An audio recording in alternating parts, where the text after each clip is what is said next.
Hello everybody and welcome into the Haven. I hope you all have been well. Today we're gonna jump right into pursuing part 2 of 5 for Durin's story quest. Last time it only gave us an hour, really little less if we weren't talking, worth of content. So we'll see if it gives us a little more this time. Otherwise, I have another story quest lined up so we can pursue that after the fact. But I hope everybody is doing well. The new year is almost upon us, and we'll see if I can do a New Year's Day stream. Probably not New Year's Eve. I always end up doing something for New Year's Eve, and I'm probably working. We'll see. My work schedule hasn't come out yet, so I can't make a schedule at all. I've been stalking it though. I stalk it a lot every Tuesday. Yeah, this is the start of the Double Trouble Tuesday for today is Genshin instead of Woodcraft, which is not typical. But that is what we're doing today, because Woodcraft had to be done on a longer day, which actually I could have gone longer. I realized what I messed up. I could have done Realm of Light quest, and that actually would have gotten me good gear. So, yeah. We'll be doing that immediately next time, because that's what that's the gear I need. Single pull on Jalonen's banner and got her at 9. Damn, that's impressive. I'm skipping these banners, but I've heard, I don't think it's confirmed yet, that I think Nervulet's getting a rerun and possibly a skin. So I'm saving for him because my account really needs him, but I don't even have a 10 pull yet, I think. I have to world quest really hard. I have so many Fontaine ones to do that I really can just do that.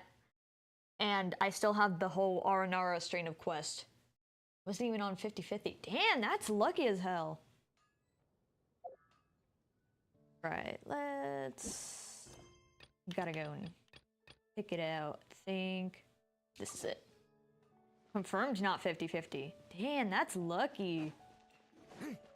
I think the only time I've been even close to that lucky is, I don't think I had, like, Arlecchino on guarantee, but I got her at 12 pity, and that's when I just popped on the game. I hadn't been playing it for a bit.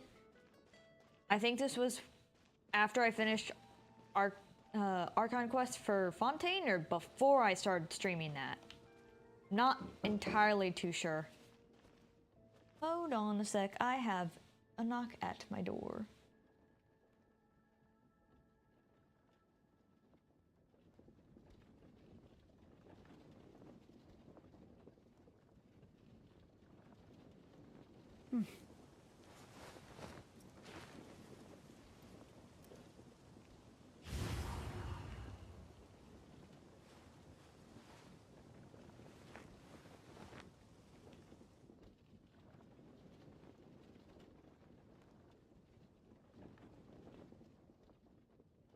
Alright, we're all good. I just had a drop off of stuff for my trip. I had to get a few new things. I'm like, oh, I don't have this. What the? Oh, that was really weird scene too. Any more clues for us? We're all set for the next chapter. Let's do this. Yeah, I was just about to come find you. Let's see what it says. Now sprout to life the story's seeds, stirred by wind-born melodies. Then on that breeze the music leaves, fading into distant memories. Seek the place where wind and tale entwine, and once there, make 3 riddles into verse, and 3 melodies into song. For in poetry and song will this story start to blossom. Come on! Another riddle? All that talk about wind and melodies? What do you think the answer could be? Wind, melodies, Mondstadt. Are you thinking what I'm thinking? This is like legit, like just stay in Mondstadt. Oh! Care to elaborate? Wind, music, poetry. Tone-deaf bards gotta know the answer. I knew we would visit Venti. Lord Barbados? You know too? I feel like it would be Like, Durin's intelligent enough, otherwise Albedo would have told him. Albedo introduced us when I first arrived in Mondstadt. I mean, someone like me was bound to catch his eye sooner or later. Yeah, well, especially if he like Albedo, has the force to destroy Mondstadt, you know, Venti's really got to know these people and make sure to stay on good terms. It's better that it's out in the open anyway. Now, how should we track him down? The tavern? Any question? I'm pretty sure he's already caught wind of what's going on here. Why don't we just see where the wind takes us? Ah, right. He definitely makes it easy to forget he's a real god sometimes. Yep. That's how it's so easy, like, oh, he's like the drunkard and everything, but it's like, nah, Venti knows one or two of the shades, like, Venti's worked with Izaroth and everything, so she's like, yeah, Venti has a shit ton of power, just chooses not to use it. Traveler, Paimon! What a sight for sore eyes! Ah, and the little dragon from the fairy tale world. I heard your voices calling out to me on the wind. Something about needing help with a riddle? Sorry to disturb you, Lord Barbados. Disturb me? Not at all! To tell you the truth, I'm just as curious about this riddle as you are. Let me take a look. But yeah, I did hear that. I heard, but I've only seen it once, so I don't honestly know if it's a real leak or not, that they're gonna end up giving Durin, like, he uses his wings instead of his glider, but I'm not really sure how true that is, because I've only seen it go around once. I haven't seen multiple sources talk about it. It'd be cool if they do, because they've definitely done... God, I forget which example I saw of, like, they do a lot of these other extra things for characters, how come they can't do the wings for Durin? I don't actually know if they're gonna really do that. I might look into that, but I'm sure 6.3 isn't too far off.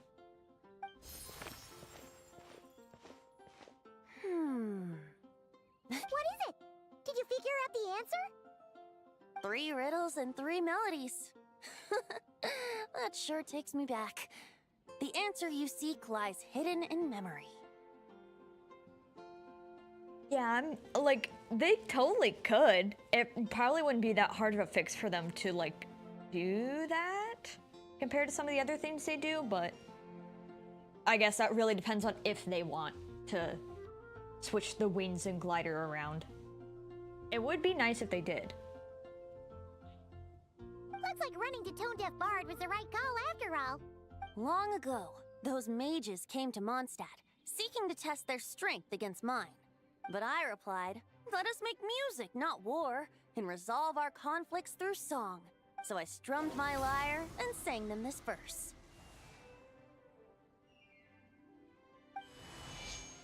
Oh wind, welcome now, my guests. It's so weird when you hear Venti sing, because we do not hear it that often, and we don't hear characters sing in general. Pass through verdant leaves unseen, where shape your formless self may take, and offer up a graceful scene, a fleeting gift for welcome's sake.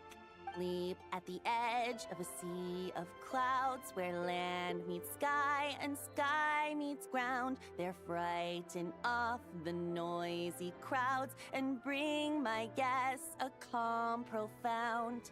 Fly beneath the stars up high, where mortal noise is swept aside, that my dear guests with starry eyes may share the dreams they hold inside. I do wish the few times that they have had Venti sing in dialogue, I do wish they'd actually have, like, the lyre melody behind it actually match up with the song, because it tends not to, and then it makes Venti sound really off-key.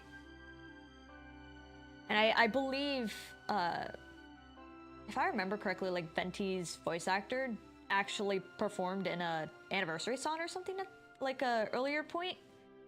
I think it was before or after Fontaine anniversary song, but I'm not Someone would have to fact check me on that. Because I'm definitely behind on any, like, watching Genshin videos, per se, like, from their YouTube channel. Especially any of the music, I'm very behind on that. I do try to watch some of the YouTube videos, or just the live streams, but after the fact. And, yeah, I think I still have stuff in my watch later from, like, Fontaine. This year's anniversary song. Oh, okay. So actually, it wasn't that long ago. I thought it was a little bit longer, but okay. Now go to where I vowed to keep a quiet spot for them to sleep. No clash, no contest bars the way. Just tea and mirth to fill the day. There you have it, the 3 melodies. As for the answers to those 3 riddles, I trust you can guess them by now. The woods, the edge of a cliff, and the sky? Correct! Funnily enough, your mother was also the first to solve it, all that time ago. There must be some kind of special rapport between those who write stories and those who sing them. The woods, a cliff, and the sky. Oh! So that's where it is! I suppose the spot that answer points to is where you're headed next. You should know, after solving my riddle, the mages even accepted my proposal and made that location their official meeting spot. And going by what your book is suggesting, once you found it, you might want to try playing the melody I just shared with you. Guess you can be pretty reliable when it counts, huh? Great Animal Archon? Thanks for the help, Lord Barbados. Still got questions for me, huh? Yeah, you must have read countless tales in your time, being a wandering bard and all. In your experience, why might an author consider a story unfinished? Unfinished? Well, I guess if there's something left to accomplish in the story, or, oh! If the last line goes, "To be continued." It's so interesting to, like, see the evolution of Genshin models going from Venti's face to how detailed all of Durin's stuff is. Huh? Like, there's so much, like, even if some of the, like, textures are printed on the shape, they look very much, like, different. That's just how much the evolution, especially with Albedo's, too. Like, you put Albedo or Diluc right next to him, and, yeah, you're really gonna see the age on those models. Wow, your helpfulness lasted for like 1 second. In all seriousness, I would think the answer to that question lies in your mother's story itself. It's not my place to pry any further. All right then, we should get going.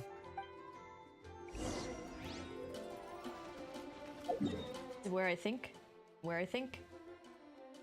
No, but I guess I was close. I was like, oh, could it be Star Snatch Cliff? And then I'm like, no, because I don't think there's really any woods there. There's not a lot of trees.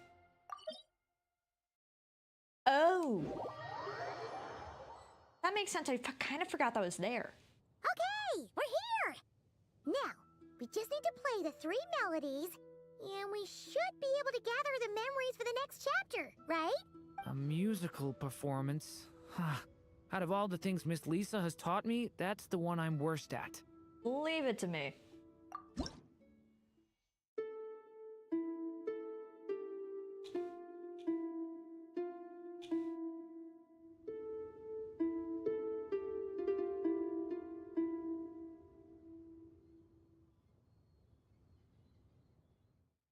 Oh, how much of this song do we do?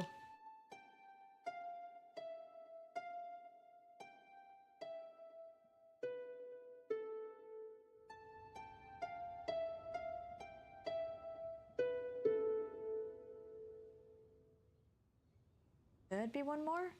Okay.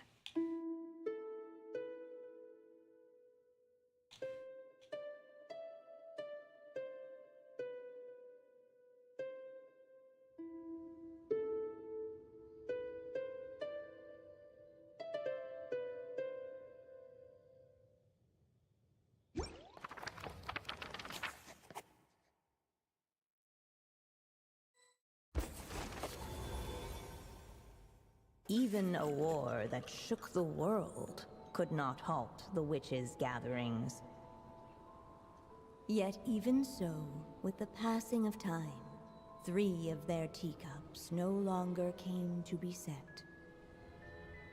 The witches did not linger long in sorrow, for the Story Witch had brought glad tidings of her own.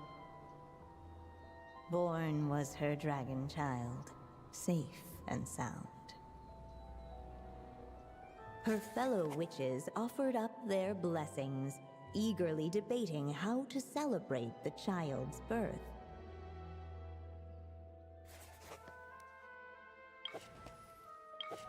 Oh yeah, I forgot we get like choices in these. And yeah, I guess some of the witches, like, it's not like we know all their species, but, you know, I think at least half of them are actually human. In the end, they settled on the sweetest candy they could find. After all, what could be sweeter than the arrival of new life? And so, the witches' gathering turned into a birthday celebration.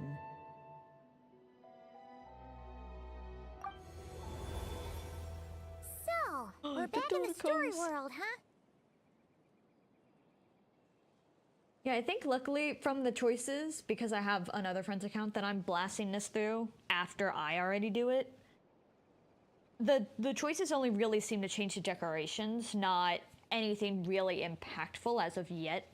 But this is only, you know, part 2 of 5 of this, so, you know, they could make it worse down the line. As if from nowhere, new guests appeared at the witches' table. Perhaps they too had come to celebrate the dragon child's birthday. Yet while everyone else was busy thinking about what kind of gift to offer, these 3 seemed to have come empty-handed. Hardly the recipe for a warm welcome to a birthday party, now is it?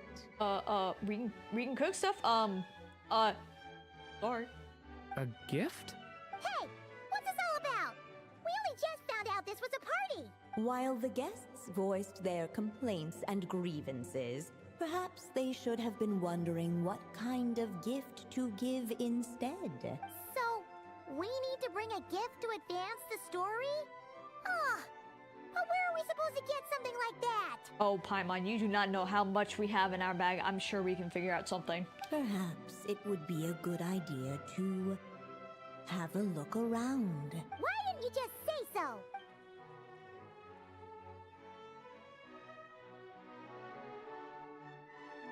Mini Durin! Ah yes, take things off the property.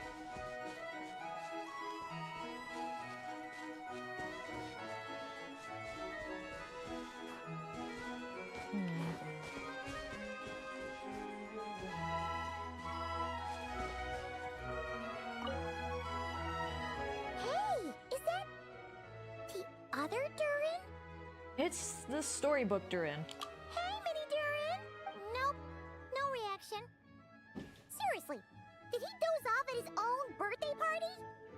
Hold on, I got another knock on my door.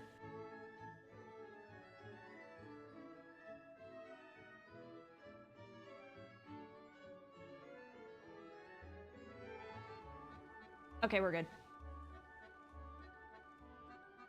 Man, I need to lock my door when I do my next stream.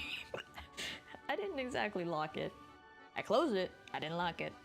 Brought to life by the witch's magic ink, the dragon child played with animated glee each time the tip of her pen danced across the page. Yet she could not spend all her time writing. For the upcoming witches' gathering, she had no choice but to set down her pen. But before doing so, she wrote one last line. So did the child drift off into blissful slumber. So the reason she never wrote the little dragon's reaction was because she ran out of time? Huh, that's a bit convenient. Strange. I don't remember ever being at any of the mages' gatherings. When exactly was this birthday party supposed to have happened? No wonder you don't remember. From the looks of it, you were probably fast asleep at the time. The witches went on chatting away, ignoring the empty-handed guests. Hey, could we use these as gifts, maybe? At last, the guests found something to give the dragon child. And there's 3 of them too, so it's like perfectly set up. Guess that's a yes then. Which one should we go for? Still, the guests wondered, what kind of gift might the little dragon really want? Should they put a warrior's sword in his hand and send him out on an unstoppable quest to save the world? Or perhaps a wandering hero's slingshot and the promise of a life of endless, uncharted adventure? Or maybe even a scholar's tome and the chance to take on all the world's unsolved mysteries. Okay. Wow. That's a lot of pressure all of a sudden. Yeah, that's a lot of pressure to put on a kid, man. What do you think, Durin? Oh yeah. Technically, we're actually picking a gift for you. So, which one would you prefer? You want me to choose? Wow, this feels kind of special. How come?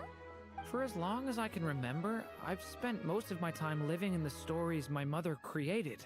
I always thought my mother had everything written out for me already, just like the toy figures in Constellation Metropole. What I wanted to do with my own future. That's something I've never really thought about. What did I want back then?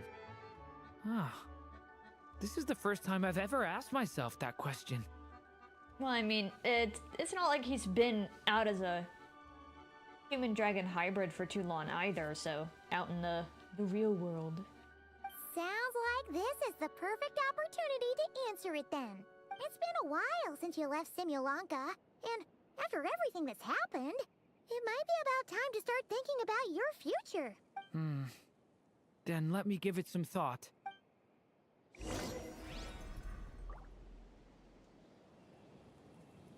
The thing is, a few of these are about the same.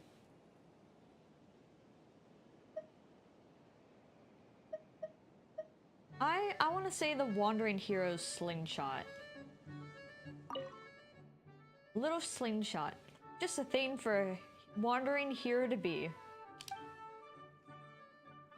I'm just gonna pick this one. In the end, the guests settled on the Wandering Hero's slingshot. Also, I mean, it's a pretty unique thing too, so. A wandering hero. So, you're an explorer, just like us. I guess you inspired me. During our journey from Mondstadt to Nodcry, we passed through many places and encountered all sorts of different people. But despite the immense distances between them, there was always one topic that kept cropping up. Your accomplishments. Well, we are world-renowned adventurers, after all. Come to think of it, isn't a wandering hero basically the same thing as an adventurer? Pretty much. I've always thought of adventurers as people who chase after stories, and in doing so, they also leave behind many of their own. I'd like to become someone like that too.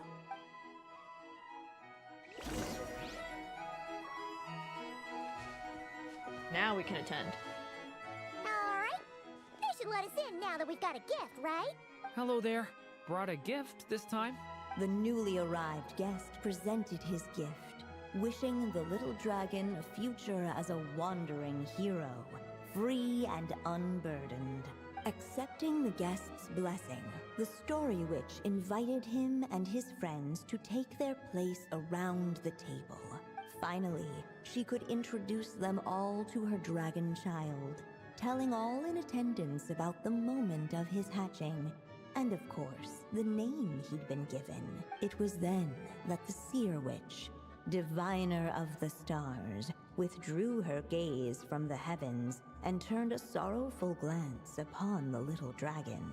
You gave him the same name as that evil dragon? That's right. But the life I intend for him shall be very different. Say evil dragon right in front of Ryan and daughter. Though, honestly, she's probably like, whatever. You know, true enough. What folly to love so blindly. For as you must know, a name is the mirror of destiny itself. He who bears an evil dragon's name must also inherit the fate of its previous owner. His fate has been foretold. Then I'll rewrite it. The witches at the table fell silent, for they knew the seer witch's words had never once proven wrong. Yet, just as clearly, they recognized the story witch's resolve. For there is scarce a force in this world more fearsome than a mother's love. At last, the merry witch stepped forward, dispelling the uneasy silence. So be it. Then we'll all lend a hand. Together, we shall rewrite this child's fate. You mean to defy one of the fundamental rules of this world? It's Alice. What do you think? She's gonna defy everything. I refuse to be shackled by such rules. Besides, this is a witches' gathering, is it not? What could be more fitting a subject for this occasion than to defy them? Oh? Sounds like an interesting experiment. I suppose, were we to succeed in this endeavor, we might bring a touch of wonder to this otherwise dreary sky of stars. The merry witch finally talked them all round, just like she had done many times before. Warm and strong as the sun she was. So much so, in fact, that those who her light shined down upon had no choice but to bask in it. And so the witches readied their gifts, 3 marvels of the cosmos. For this child, I shall decipher the ravings of the heavens and lay bare before him the trickery of fate. For this child, I shall leave a formula powerful enough to unravel the very origins of this world, that he may seek another solution for the conundrum of his life. For this child, I shall call upon wondrous magic to make possible his impossible wish. All the story witch had was the pen in her hand, yet with the love that flowed from it, she resolved to bring forth a marvel of her own. I guess this is kind of like, talking about, like, how, Beto had to, like, get permission from the Hexen Circle, witches to bring Durin into a human-dragon hybrid form. So I guess this is kind of writing that in a storybook way. For this child, I shall leave behind the last story I will ever write, and with it, a path to an ending yet untold.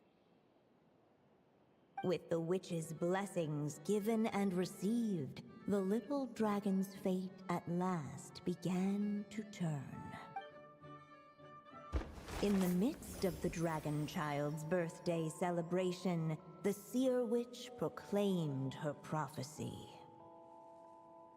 The child had been given the evil dragon's name, and with it, the burden of its fate. But hearing this, the story witch vowed to rewrite it all, for such was her love and resolve. And so the other witches offered their gifts in turn, marvels as rare as any in the cosmos. Together, they sought to test one of the fundamental laws of this world, in part to support a mother's love, and in part to sate their own curiosity. Oh, and I almost forgot. Our new guests came bearing blessings of their own. Who knows? Perhaps this extra spark of life might be all the little dragon needs to change his fate.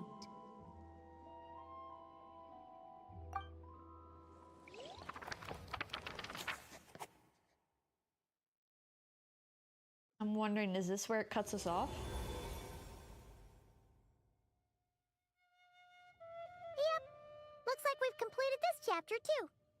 Those witches in the story were the mages of the Hexen Circle, right? They sure seem to care a lot about you, Durin. But, Paimon kinda had trouble following their conversation. Just a bunch of mystery, as usual. The evil dragon's fate.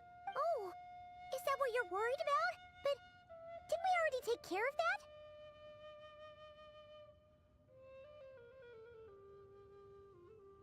Yeah, after what happened in Simulanka with everyone's blessings. Ah, the mages must have had a hand in that, too.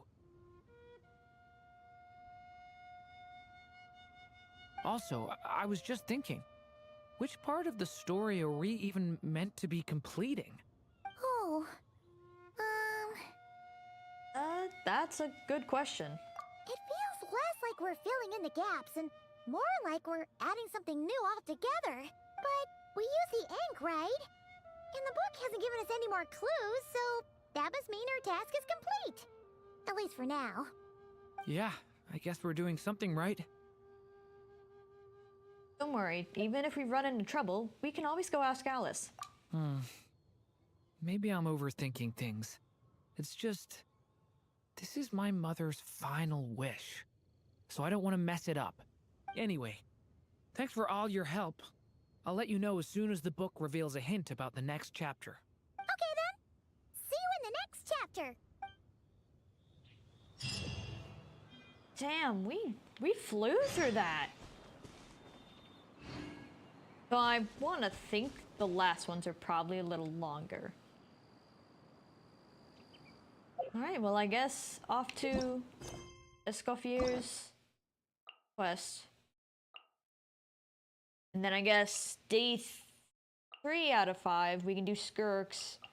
Day 4, I started Emil's, but I haven't gotten very far. We can always do that. And then day 5 will just only be his story quest.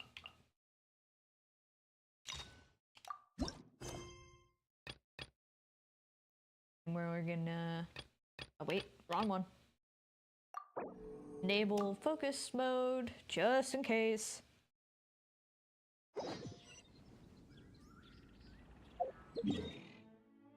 Alright, let me... Where does it start? Where does it start?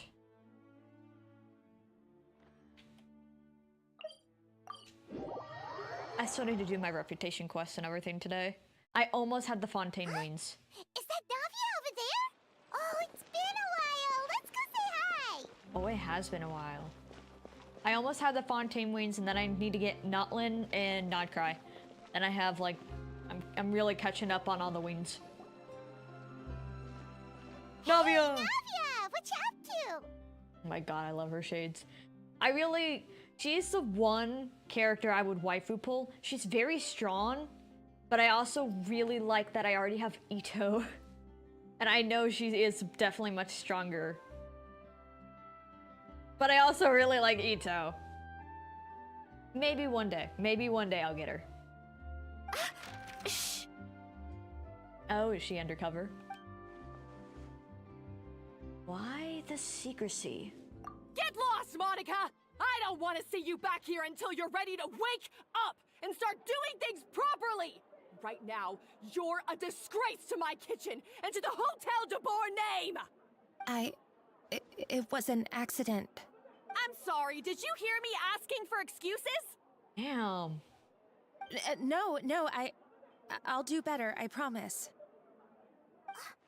Why is she so aggressive? She won't even listen to what the poor girl has to say. Oh, hey, cut her some slack. You gotta at least hear her out. Hi, Mom. You can't go meddling in people's affairs. I mean, I know we're the hero and all, but like, not here. Wait! And we blew Navia's cover too. Huh? Who do you think you are telling me? Wait a sec. Navia? So, you're bringing backup now. Suit yourself! You're still wasting your time!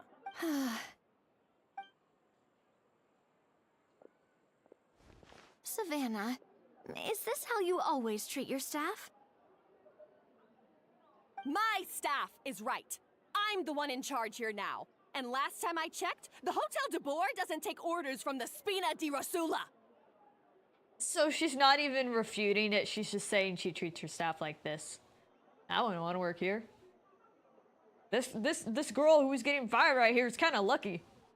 Of course. How you run your kitchen is none of our business. But when a member of your staff is so overworked he becomes gravely ill, that most definitely is our business. We're going to stand up for him, whether you like it or not. Oh wait, so she's not talking about this girl, so who? Overworked? I've said it before and I'll say it again. If Vermont can't handle the job, then tough luck. There are plenty of other capable people I can hire instead. But Vermont can do the job, he just...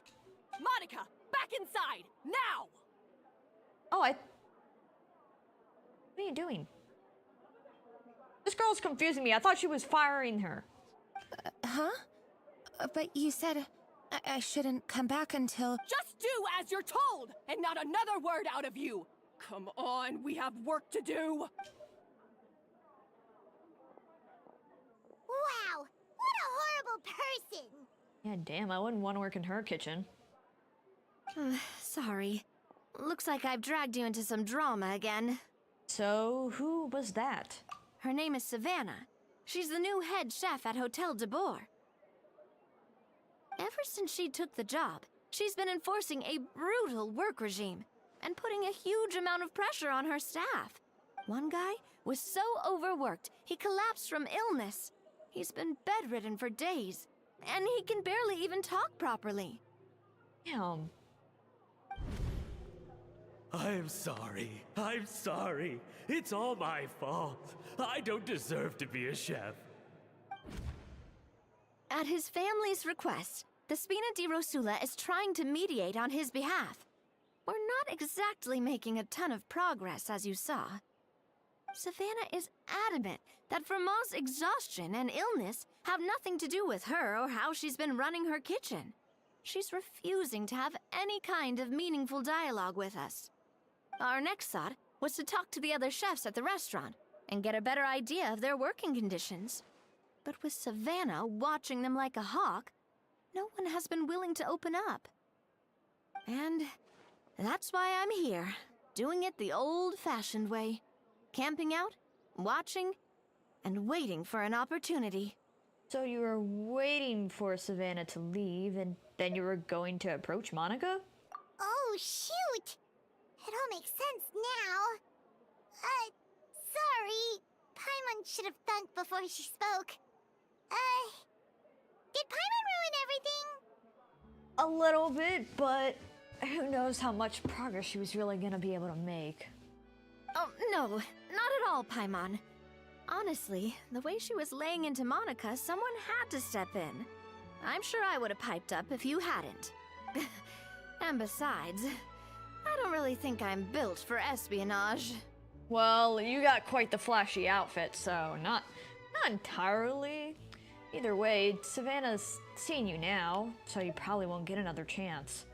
Yeah, meaning it's gonna be all the more difficult to get the inside scoop now. Oh, I might as well head back to the Fleuve Cendre then. We'll need to come up with a whole new game plan. Paimon will join you, 'cause this is kinda all Paimon's fault. And I'll join you too. Oh, guys, it's fine. You don't need to worry about it. That said, if you were planning to visit the Fleuve Cendre anyway, let me take you out for a meal. I'll make sure it's a proper feast. A really famous chef just joined the Spina di Rosula's tavern. Her name is... Sorry to interrupt. I just wanted to apologize for the scene you witnessed just now. We shouldn't subject our customers to that. This is a small token from us. It's some candy from Monica. She asked me to make sure it was delivered into your hands. Was there gonna be like a secret little note?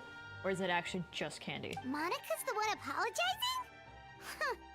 Clearly Savannah is the one who owes an apology. Our head chef has been a little highly strung lately. Sorry for everything. Paimon, don't make things more difficult for her. Thank you for the gift. All right. Since there's candy, Paimon will drop it. Not the candy. Thank you for understanding. We'll make sure to pass your feedback on to Miss Savannah. little highly strung, huh? Looks like with Savannah in the kitchen, even the waiting staff are on edge. Paimon doesn't get it. How did someone like her even become head chef? Because she's bossy? Well, according to Fermat's family, she hasn't always been like this. But that's a story for another time. Let's try this candy. Ah, yes. Never underestimate Navia's affinity for sweets. Paimon totally gets it. Come on, dig in! Huh? Hold on, there's something written on the wrapper. I knew it. Find ESCOFFIER? Oh, I'm gonna need to hear it said again. ESCOFFIER? Could this mean... Huh? You know that name, Navia? Yeah. Let's stick to the plan and go back to the Fleuve Cendre for now. That's where we'll find ESCOFFIER anyway. I thought it was ESCOFFIER, like it was supposed to be more French-ish. I'm probably gonna still pronounce it the way I've been doing on accident. So, who is this ESCOFFIER anyway? Well, for starters, she used to be the head chef at the Hotel de Boer. Before Savannah, she recreated the legendary Gâteau de Boer and restored the restaurant back to its former glory. So then why'd she leave? Safe to say, she's the most renowned head chef in the Hotel de Boer's history. After the culinary genius Modeste himself. Gâteau de Boer? That's the super exclusive cake that they only sell a few slices a day, right? Wow. Why the heck would she let Savannah take her place? Well, apparently, the Hotel de Boer was reported for a safety incident. Someone claims that the kitchen was adding an illegal substance to their menu. Oh. But none of the chefs had any idea how it could have gotten into the food.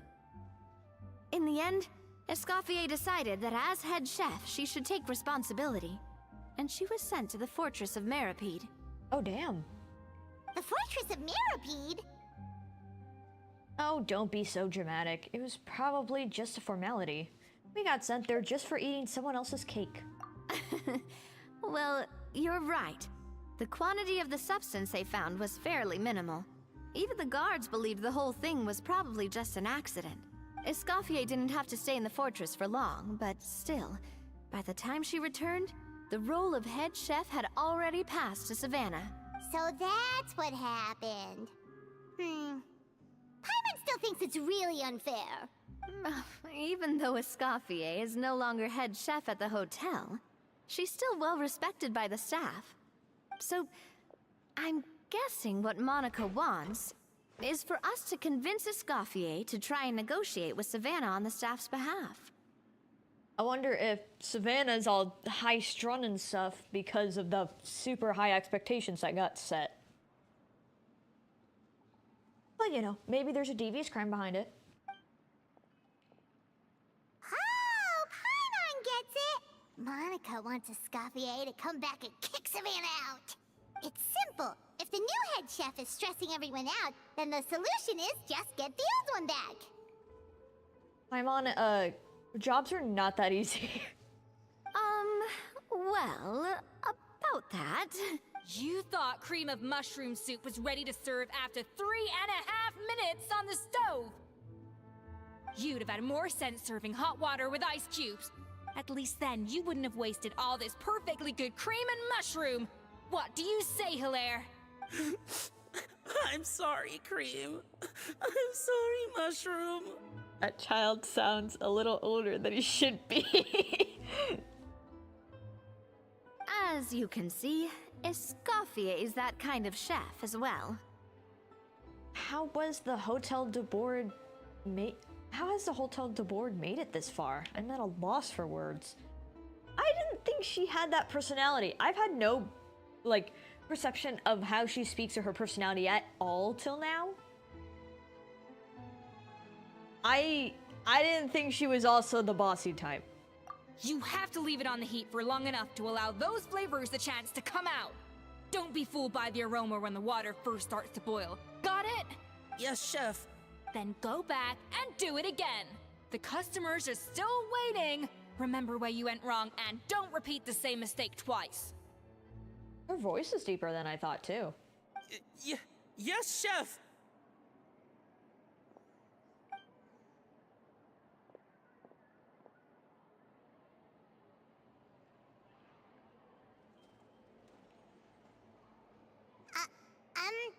Excuse us, I do really like her design, color palette, and everything, though.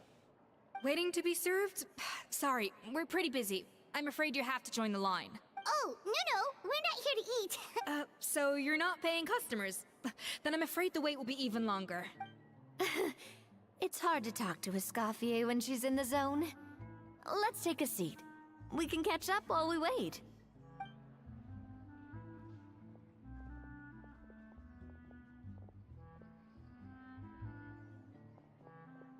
Man, this place is busy.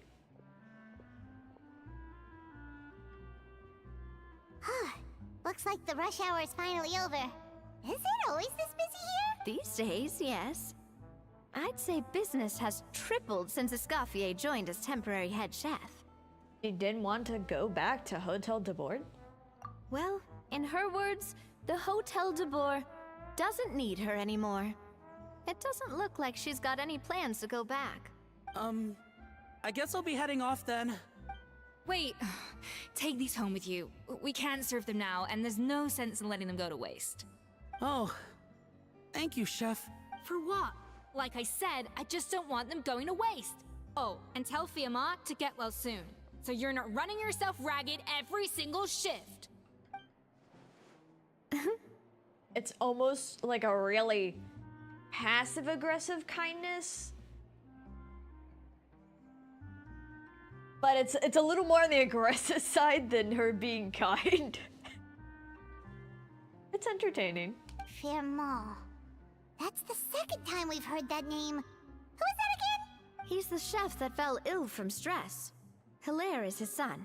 And with Mom stuck at home taking care of Dad, he decided to pick up some work to help pay the bills. ESCOFFIER knows their situation, so she's been making some extra food every day for him to take home. Hey, I heard that, Navia! I've told you before, no one's making extra food. Hilaire is making blunders in the kitchen, and I can't serve his failed dishes, so he might as well take them home. Yeah, failed dishes that just so happen to be nutritionally complete every single time.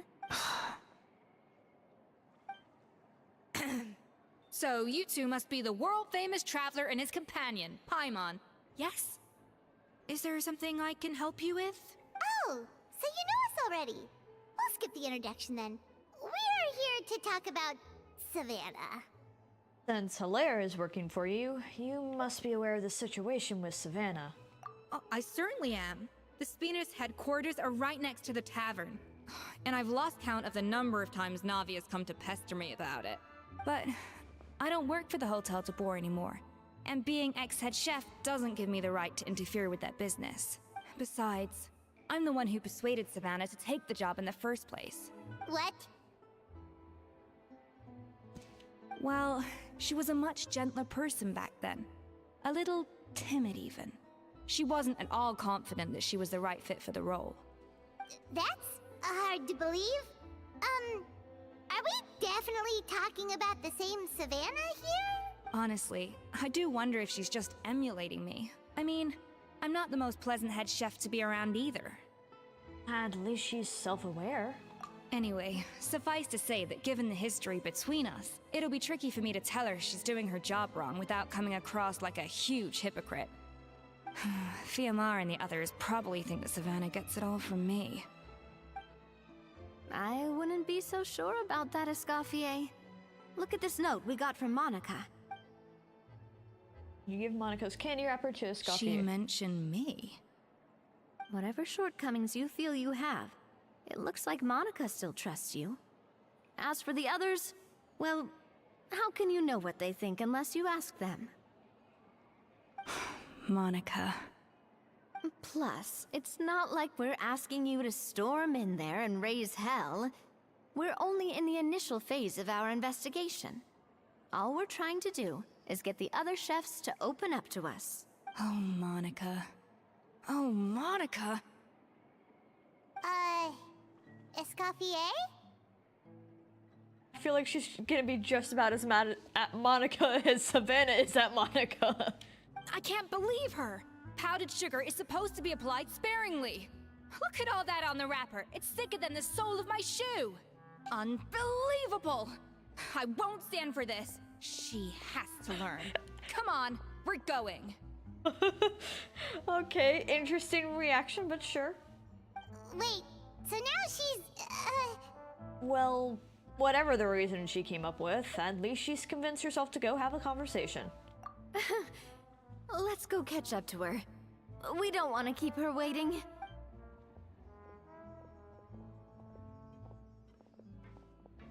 Yeah, we really don't. Back to the hotel we go. So she's turning out to be a very different personality than I imagined. Not bad, just very different than I thought. Alright, let's see this drama unfold. Wait, she looks like... Is that a Scoffie? I'm sorry. I'm so sorry.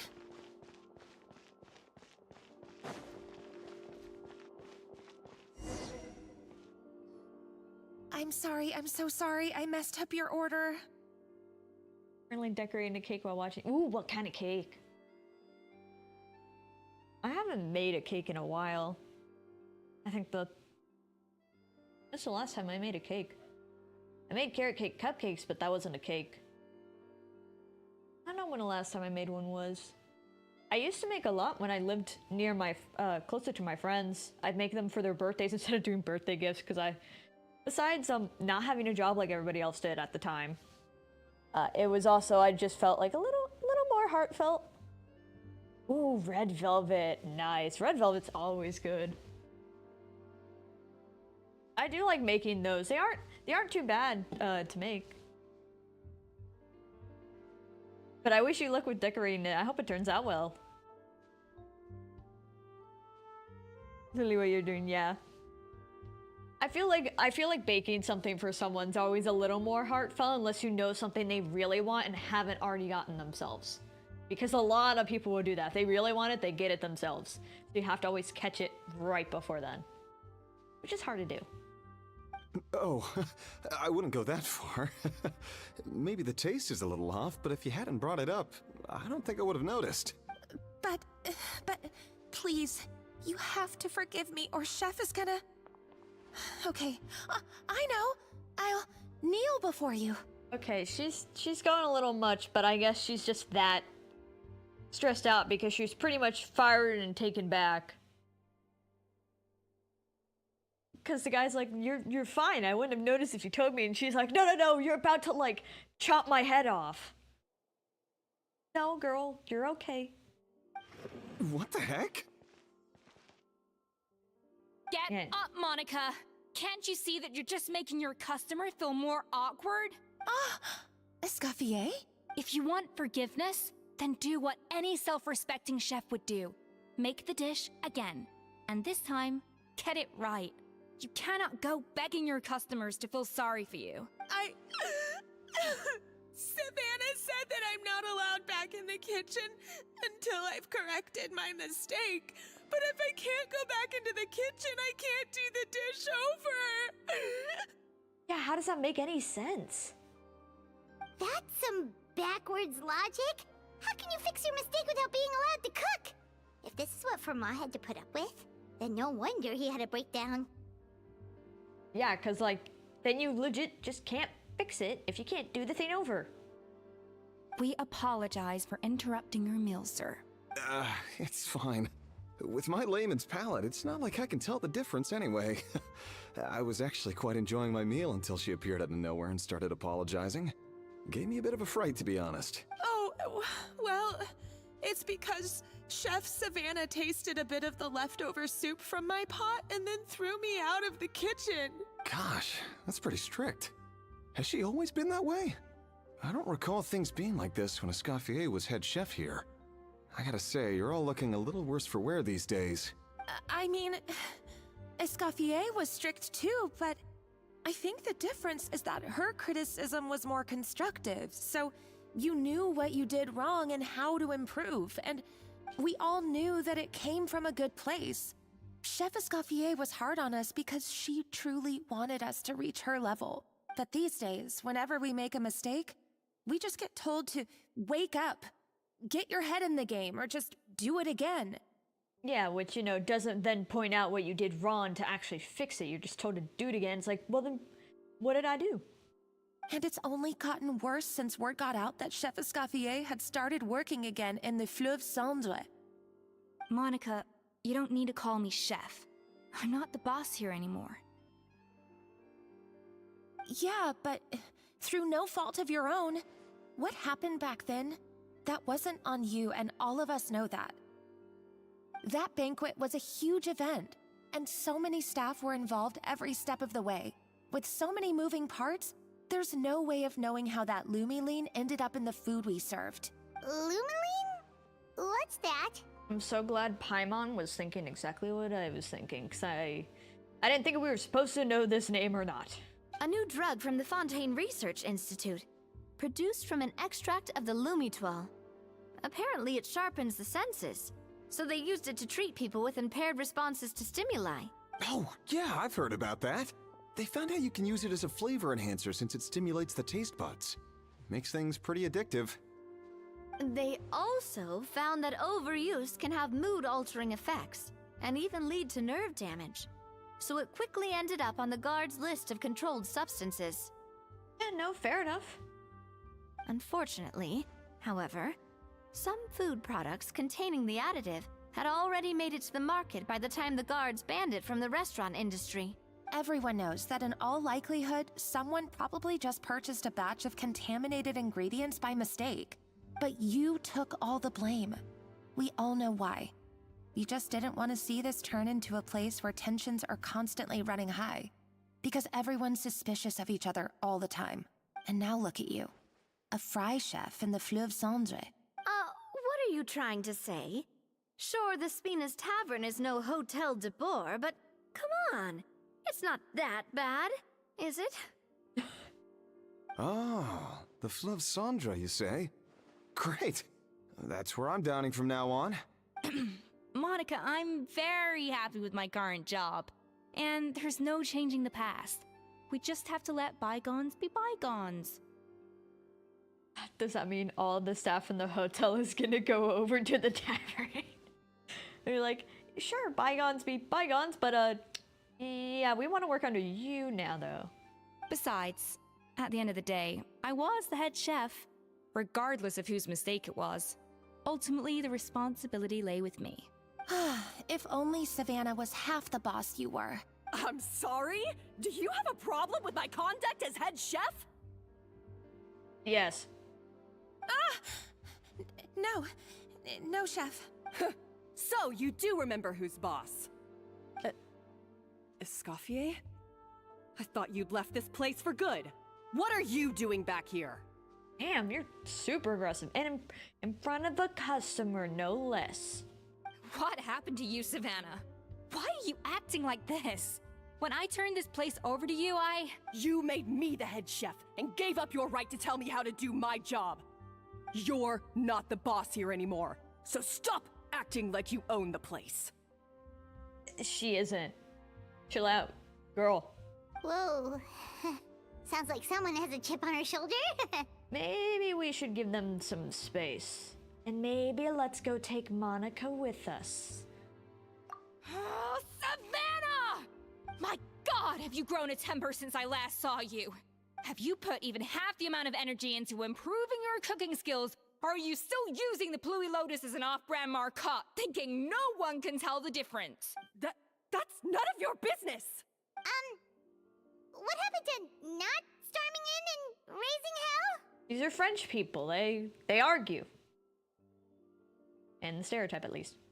I don't actually know anyone who's French. So I have no clue this is actually true. I just know the stereotypes. Also, I'm just noticing, you see Monica's hair right there, but she has no, like, hair on just the base of her model? like near her neck or anything? That's a weird detail. I mean, I guess it's not like I've really stared at the NPC models, but a weird detail to miss. Ho ho! I was not expecting to see something this spicy as soon as ESCOFFIER returned. The fucking accent.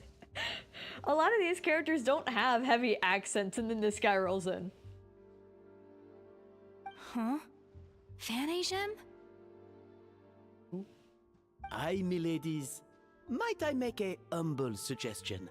Given that we have ourselves a tête-à-tête between chefs at the Hôtel de Bord, I dare say it would be de rigueur to settle this the traditional way. He's a boss, that's why he sounds extra French. He lives here. The traditional way? That can only mean one thing. Sounds like we're in for a history lesson. That's right! I'm talking, of course, about the tradition established by Modeste himself. The cooking contest! I knew it'd be a cook-off. Ooh, this is gonna be interesting. Ooh.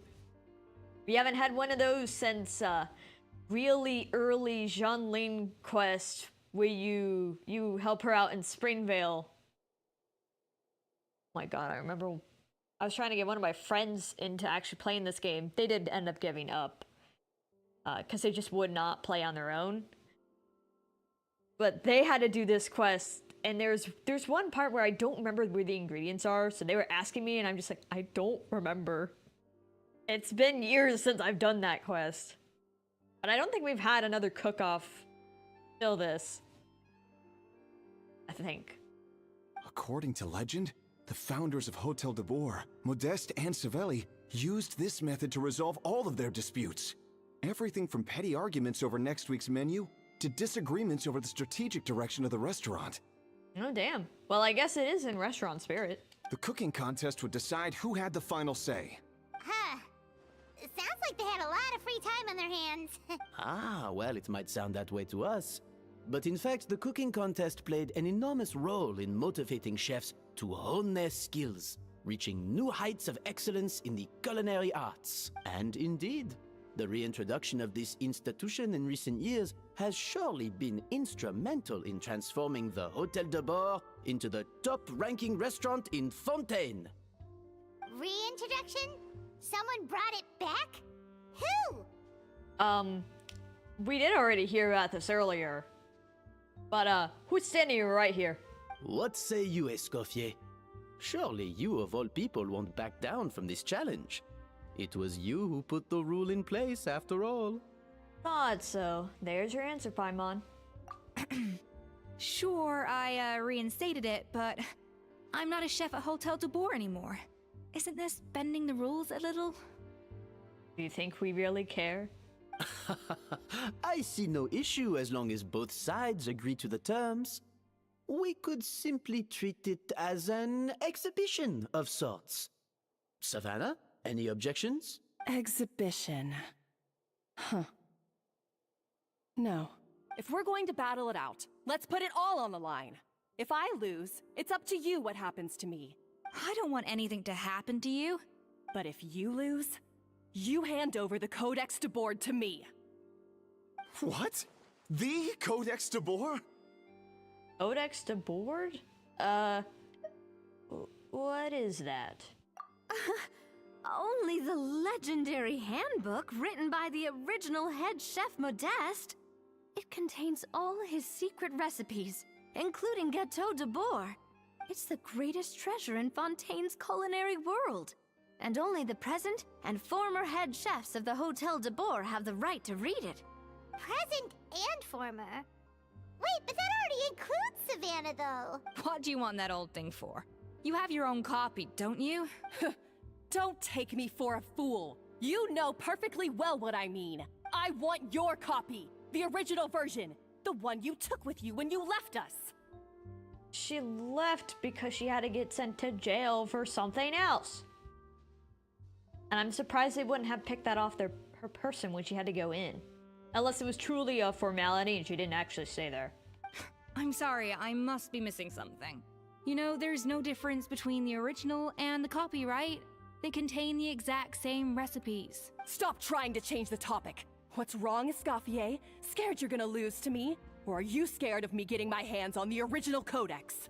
It's not changing the topic. Girl, I hope you lose. Savannah, you may remember that we gave her the original as a parting gift to thank Escoffier for her years of service. Asking for it back feels a little, Oh, I'm sure it won't be an issue, as long as both sides agree to the terms. Those were your words, weren't they? And as for the contest itself, let's make it a bake-off. Gâteau de Bourg, per the recipe in the codex. Well, Escoffier, you against me. Are you in or out? You sound surprisingly confident. Alright then, let's see how much you've actually grown. I hope you surprise me, Savannah. I'd hate to find out that all you've learned after this long is how to chew people's heads off. Believe me, I'll show you. She's gonna put drugs in hers or something. Are you sure this is a good idea? You accepted her terms a little hastily. Oh, it'll be fine. Let's head back to the Fleuve Cendre so I can get prepping. She still got a little secret thing up her sleeve, huh? I bet.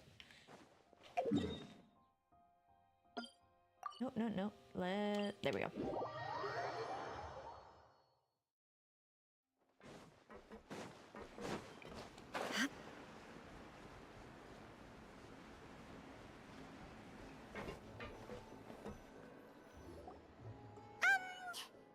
So, this whole bake-off thing kind of came out of nowhere.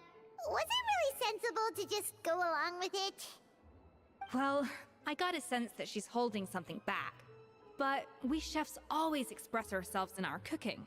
So if she won't talk, this might be the best way to find out what's really going on with her.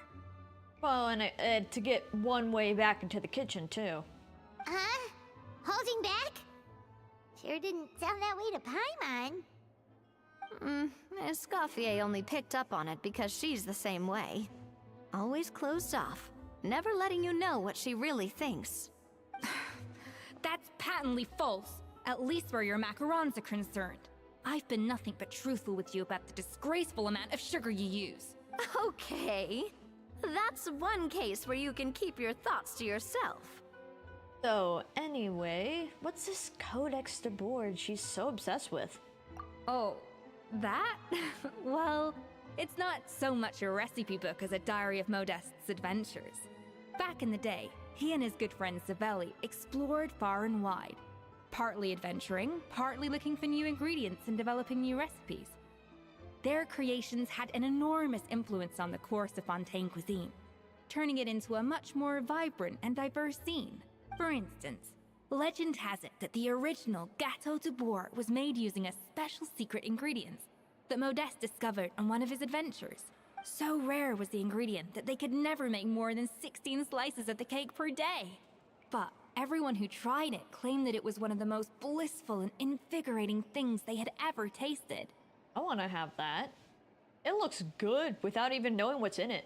Modeste and Savelli went on to found the original Hotel de Bourg, which catapulted them to stardom in Fontaine's culinary world. I wonder if... So they have an actual official Genshin cookbook. It only goes up from Mondstadt to Sumeru, though. I wonder if when they do a Fontaine version up to Neshania or whatever else they're gonna do, if they put this in the cookbook, if they do make a second one. It would be cool, and then if they do, I'm very much making it. Especially Modeste. He was hailed as a once-in-a-generation genius, and over time, the recipes from his adventure log became known as the Codex de Bourg. Ah, Paimon's heard this kind of story before. Armed with the Codex, the Hotel de Bourg took its rightful place as the finest restaurant in the land, serving those recipes for centuries to come. Something like that? What? No, of course not. Cooking is a constantly evolving art form. How could any restaurant survive if they only served food that was popular last century? Anyway, never mind centuries. Savelli and Modeste parted ways not even 10 years after their rise to fame. Then, Modeste passed away while he was still in his prime. And that was it. the end of the Hotel de Boer's heyday. It fell into decline, and for most of its history, it was just a nondescript place with a couple of cheap tables. It's only in recent decades that it started recovering. Even then, it still took numerous relocations and changes of management before we finally ended up with vgen and the restaurant we have today. And it definitely doesn't look like a cheap place anymore. Oh! So the Codex really isn't all that, then. Paimon figured it was like one of those mystical books they have in Liyue's martial arts novels, where the main character learns all their secret powers from. Yes, well, that's fiction, and this is reality. You can't meet the tastes of modern diners by following some ancient recipes from a dusty old book. Case in point. Even the Gâteau de Boer they sell now is actually ESCOFFIER's reimagination. Wait, really? Why, though? Didn't that recipe make it into the Codex? It did, but like I said, it's the dusty old book now, and the records aren't as legible as they once were. Not to mention that there's no way of finding the secret ingredient Modest wrote about. So, reimagination is right. I consulted some historical records and took what I could from the Codex. But ultimately, the Gâteau de Boer of today is my own recipe. As for why we gave it the same name and kept the tradition of only selling 16 slices a day, well, you've got vgen's business sense to thank for that. Oh! Huh. Well, that kind of takes all the mystique out of it. Hey now, it might not be the original Gâteau de Boer, but it's still the most delicious cake in Fontaine today. And who knows? Maybe ESCOFFIER's version is more suited to your palate. Yeah, we gotta get a hand on that slice. I want one. Just think, if the original truly was the perfect cake you're imagining it to be, there's no way the recipe would have been lost to history, right? Not to mention that the Hotel de Boer never would have fallen into a slump. Anyway, before I left my role as head chef, I made a copy of all the recipes from the Codex, including my own improved versions, and turned them over to Savannah.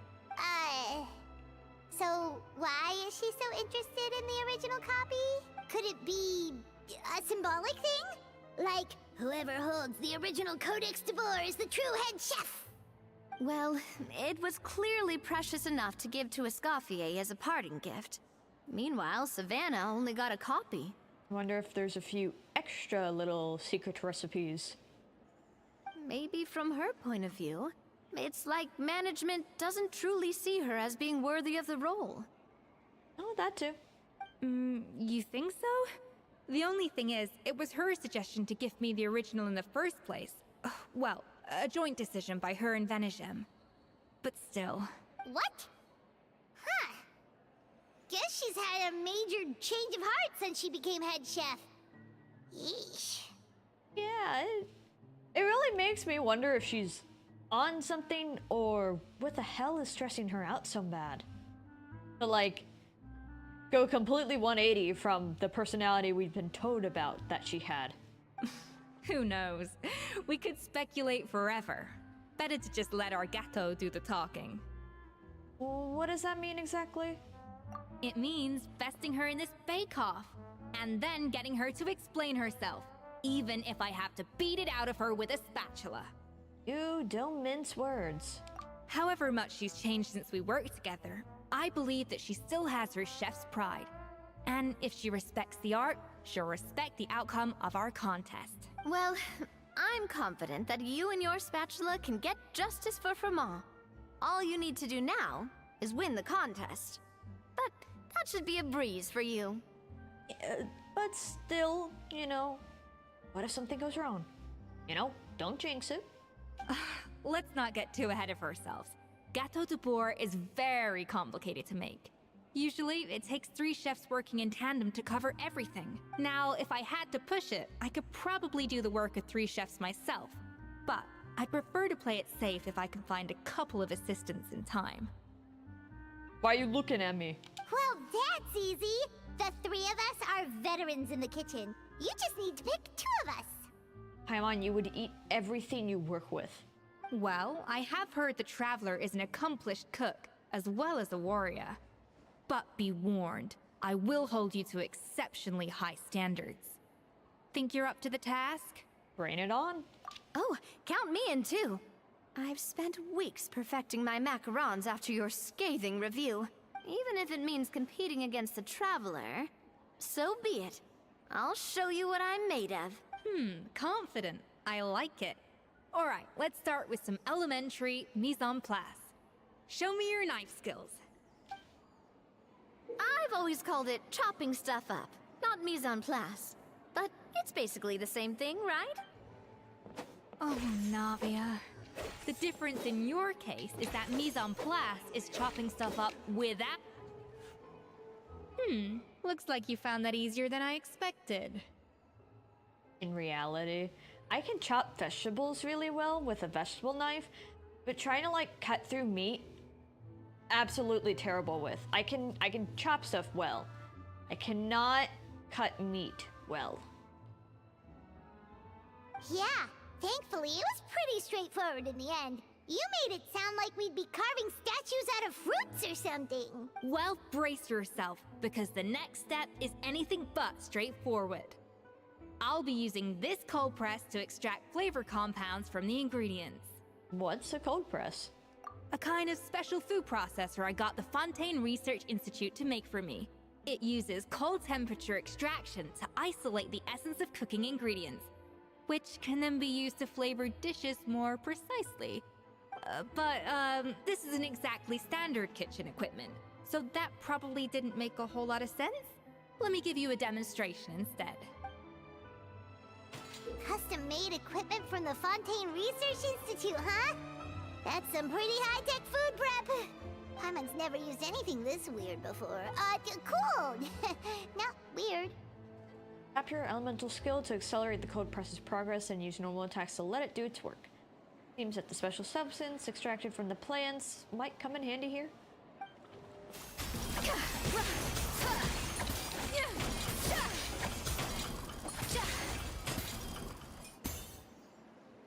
And done.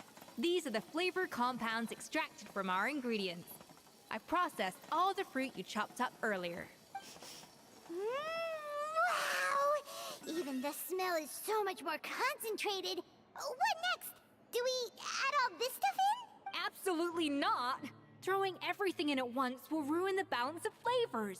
We have to go slowly and carefully to calibrate the exact flavor we want. I'll demonstrate again. Now, watch closely. Watching very closely. Slowly and carefully.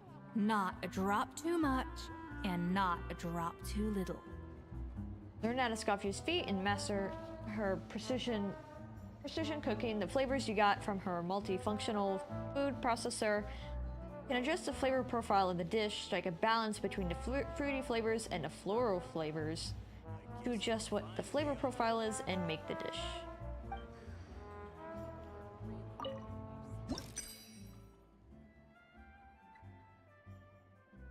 Do we need to sweeten it up? I think that's what we gotta do. Oh, nope, no. That didn't count. I was experimenting. Thank you for covering for our butt. What are we gonna need to do?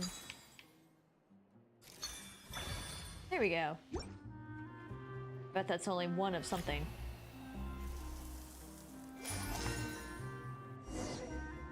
Oh, no, okay. And voila! Now it's your turn. Never mind, I was right. Not terrible. Considering this was everyone's first time blending flavor extracts, it could have been worse. But the Traveler's work was surprisingly good. Are you sure you've never done this before? You got almost perfect results on your first try. All thanks to my excellent teacher. I guess I just treat it like an adventurous puzzle. I mean, I've been cooking all the foods you can in game, not completely done, because I swear one day the proficiency of all recipes will be an achievement. That goes without saying. Still, credit where credit's due. You did well. Alright, now for the part I've been looking forward to. I want each of you to cook something from the Hotel du Bois' current menu. I'll judge your submissions. and give you a final score. Final score? That's right. The true test of your cooking skills is the finished product. It'll be good practice for the contest itself. Now get to it. Chop chop!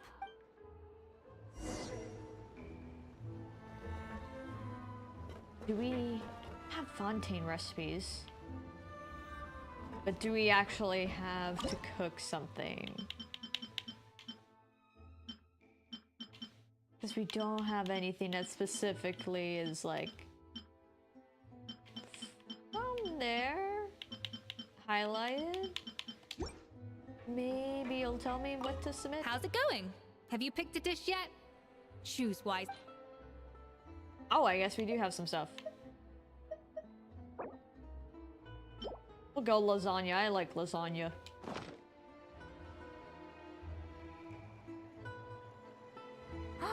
Look at that! With the grace of a snow-winged goose, as I like to say. Now, let the grating commence.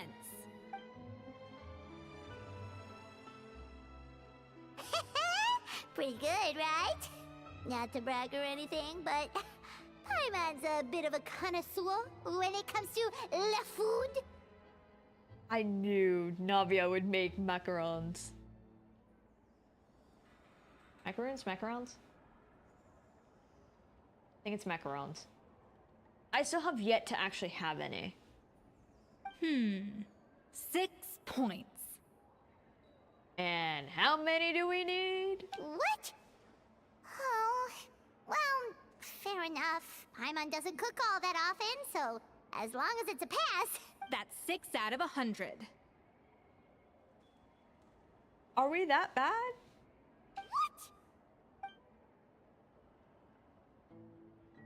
You say you're a connoisseur, but it's quite clear from this dish that you have far more experience consuming food than creating it.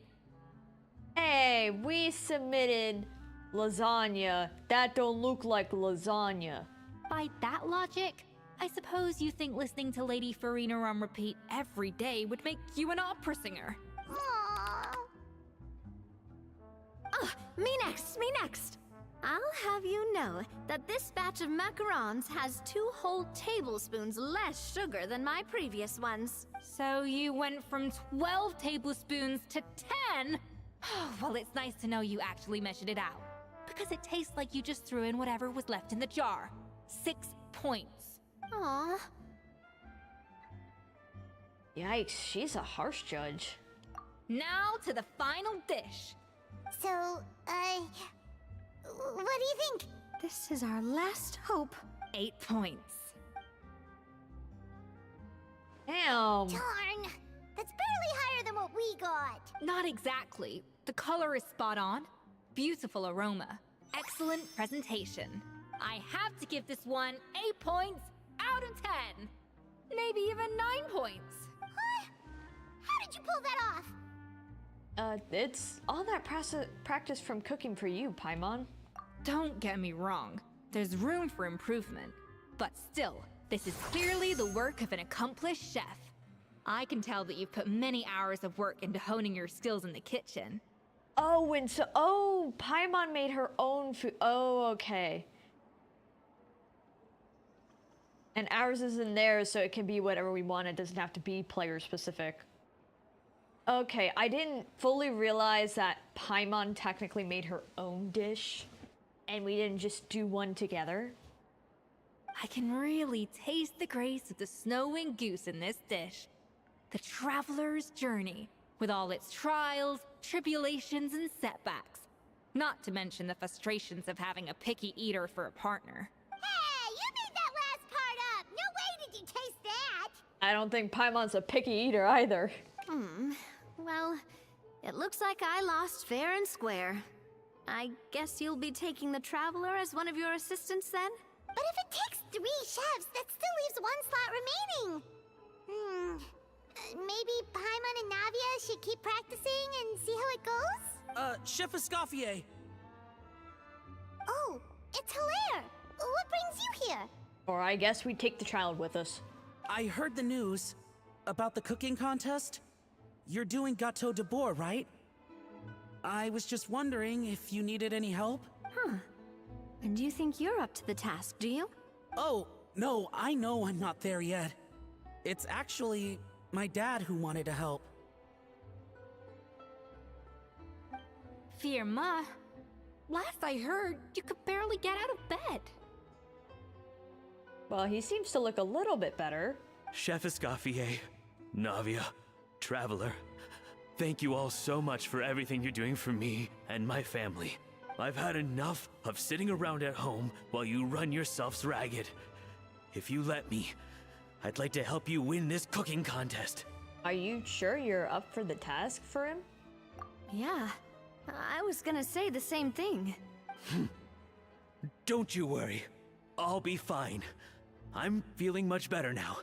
I'm sorry. I know I've been rather useless these past few days, but not anymore. The fact is, I'm a fine chef, despite recent events. I've proven myself in the Hotel de Bourg kitchen, so if anyone's qualified to work under Chef ESCOFFIER, it's me. I think. I hope so. Be a little more confident, man. You got this. Firma, have you even set foot in a kitchen since leaving Hotel de Bourg? I have not, but I'm fully rested now. I know I can handle it. I'll prove it. Let me whip something up for you right now. I mean, if you said he was barely getting out of bed and he's standing now, he does seem a bit better.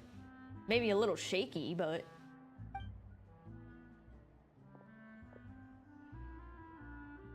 What's he gonna make?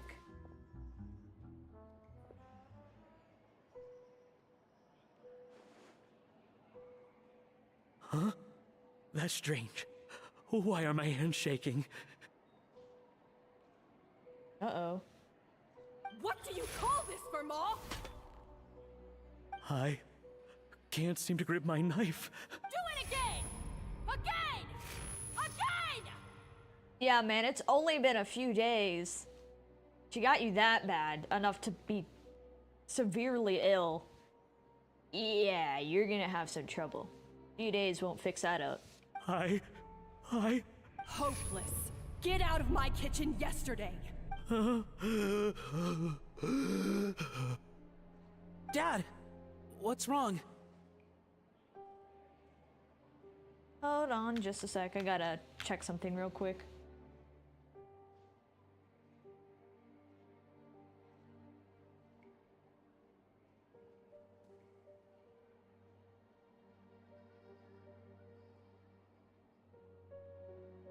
Okay, that was a little odd. I don't understand. I was feeling so much better, and then will I never be able to work in a kitchen again? Dad, talk to me. What happened? I think the real issue here is not physical exhaustion, but psychological trauma. Yeah, especially depending on how much he just stayed there till it absolutely broke him. Monica, when did you get here? Probably because you were all concentrating so hard on your cooking. I didn't want to interrupt your flow. But anyway, Firma, I'm so sorry. If only I'd known how serious your situation was, I would have stood up for you sooner. You have nothing to apologize for, Monica. During those long nights of redoing every order, you were the only person who looked out for me. Oh, come on. All I did was make you some tea. I doubt it was much help. Savannah was so ruthless toward you. I probably should have brought you something stronger. She sounds like the worst. All right, another Savannah horror story. Let's hear it. She's been getting harsher and harsher on us ever since she heard about ESCOFFIER's new role in the Fleuve Cendre. Seems like no matter what we make, she'll find something wrong with it. What is this? It looks like a dog's been at it. In the trash now! What do you mean, I'll take it? Then she orders us to redo the dish again and again, but we never know what's going to make her happy. Do it again, do it again, do it again! Every time you remake it, you just get another earful from her. Either straighten yourself out or get out of my kitchen! So now, it seems like just picking up a kitchen utensil gives me flashbacks of her yelling at me. Oh man, that must be awful. The more I want to get it perfect, the more my hands shake, and the more scared I am of making another mistake. Damn. How can you give up so easily, Firma? You weren't a quitter when you were working for me. And even under Savannah, you talk about working late into the night trying to perfect your dishes. That says to me that you still hadn't lost that determination to prove yourself. What changed? I don't know what's come over me. When I think back, I just remember feeling like my heart and my hands were growing heavier and heavier as the shift went on. Each time I had to redo a dish, my heart sank a little further. I mean, especially if you're being constantly degraded, then of course it's gonna make you want to give up. And to that harsh yelling level, all day, every day? Yeah, no wonder. Maybe Savannah was right. Maybe I am just hopeless at this. Dad. I see. Well, it sounds like there are some deep issues at work here. Ones that won't be resolved by merely seeking compensation. I will win this contest, and after that, I encourage— But what if you can't find another assistant in time? Clearly, I'm in no state to help out. Didn't mean to click through her dialogue. Oops. You think being one person short will ruin my chances? Let's not forget, I taught you and her everything you know. Even if I had to go it alone, I would present the perfect gâteau. Oh, well, Paimon and Nadia will still keep practicing, just in case. And so will I. Yeah! And if worse comes to worse, we can always get the Spina di Rosula to put out an emergency call for chefs. There's gotta be someone out there, right? Actually, I thought maybe I could help. That's sort of why I'm here. What? I mean, she is a chef. Why didn't you say so? I was going to, but then... well, this is the first chance I got. You do this for us? Thank you so much, Monica. Alright, fine by me. But aren't you still working for Savannah? Joining the other side seems like a guaranteed way to put your future employment in jeopardy. I mean, otherwise she'll probably want to leave anyways. Is it truly that bad? I know, but it's alright. I've made up my mind. With the way things are, I can't keep working for Savannah much longer anyway. Unless I want to become the next Firma. I'm done with sucking it up. It's time to try and turn things around. If this cooking contest can get Savannah to see the error of her ways, then I'm sure she'll forgive me for this. I hope you're right. Well, Paimon didn't think we'd be poaching from Savannah's staff to get our third person, but there you go. Anyway, Monica's a professional chef, so nothing could possibly go wrong now. Paimon, why did you have to say that? Something's going to go wrong now. Great! Then it's settled. And to congratulate you all on making the team, I propose a Spina-sponsored meal to celebrate. Spina-sponsored? Wait, you mean I'm cooking? Well, I promised the traveler a feast in the Fleuve Cendre. And I know how much you've been looking forward to it. Yeah! Feast, feast, feast! I can help cook. It'll be good practice for the contest. Alright, if you insist. Then prepare for some of the finest food of your lives.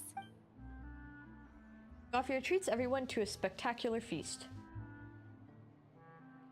ESCOFFIER opted for a huge variety of dishes. Thankfully, both of us are skilled enough that even though it was our first time working together, we had a great rapport. That's not a bad idea, actually. Wait, hold on. You need to finesse that further. She dished out plenty of praise and taught me an awful lot too. Time seemed to fly by. That was a dream come true. Paimon never knew Fontanian cuisine could be this good.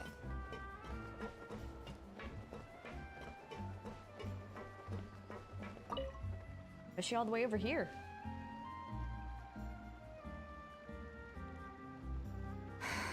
Why, Savannah? Why? What are you up to? Oh, nothing. I was just flicking through the original Codex de Boer. I wanted to see if there was anything I'm missing. Something I hadn't noticed before. That might explain why Savannah's so desperate to get her hands on it. But I can't find anything. It's just some hastily scribbled recipes in between diary entries from Modest's adventuring phase. And most of it's not even legible anymore. The copy I gave her not only has all the recipes in full, but even includes my own private tips and notes from years of experience. Surely that's infinitely more useful than this old thing. For her, it's probably not about how useful it is, and more of an issue of the head chef's pride. Yeah, maybe. Still, it's just hard for me to imagine that the Savannah I knew would go to all this effort just to make a point. Were you two friends? We were. At least I always thought we were. She was a little shy, but meticulous with everything and everyone she dealt with. She made a few mistakes here and there, but she was quick to correct them whenever they were pointed out. And she was always striving to improve as a chef. Those qualities are why I recommended her to replace me as head chef. I never imagined for 1 second that she'd cause Fiamma and the other staff so much grief. It sounds like you feel partly responsible. Well, I mean to an extent, of course. I pushed hard for her to get the role. And the idea that she turned out like this because of me is difficult to come to terms with. I wonder if this is how Modeste felt back when he was writing the Codex. Speaking of Modeste, didn't he had a falling out with someone as well? Yes, with his good friend and co-founder of the Hotel de Boer, Savelli. The story goes that after Modeste unveiled his Gâteau de Boer and was hailed as a culinary genius, he was admired and adored by all. But his newfound fame slowly drove him and Savelli apart. Unlike Modeste, whose every new creation was an instant hit, Savelli seemed to face setbacks at every turn. Doors that would swing wide open for Modeste would shut in Savelli's face. And with Modeste being whisked off to all manner of functions by his celebrity friends, he had less and less time to discuss the culinary arts with Savelli. People started gossiping about Savelli, and their relationship between the two gradually soured. So what happened to them ultimately? Everything came to an abrupt end when Modeste, still in the prime of his life and still hailed as a genius, suddenly died from an acute illness. Oh. Or a secret poisoning. And that was it. They neither had a decisive split, nor got the chance to properly reconcile. Their story just came to an end. One rumor had it that Savelli actually killed Modeste out of jealousy, even as the latter was hoping to make amends. Is it true? Unlikely. It's a popular theory, but there's no real basis for it. At least there are no records of Savelli ever being convicted of a crime. Still, beyond a point, there's no way of knowing what truly happened in the past. All we can do is try to make sure the present doesn't quite go as badly. And that's why I have to win this contest tomorrow. Then get the truth about everything that's been going on, even if it means cracking her open like a nut. With me on the team, there's no way we can lose. Really? Well, I like the confidence. Don't let me down tomorrow, then. You better bring your A game.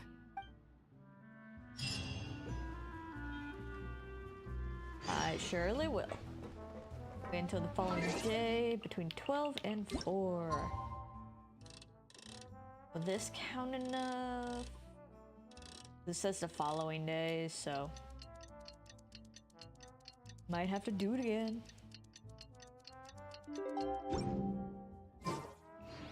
As I thought. There we go.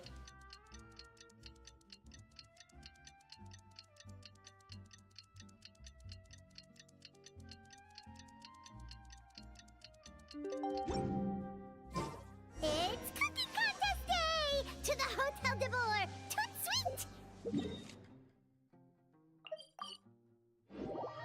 Cooking contest, let's go. AKA free Did food! you hear the news? Escoffier's coming back for a cooking contest.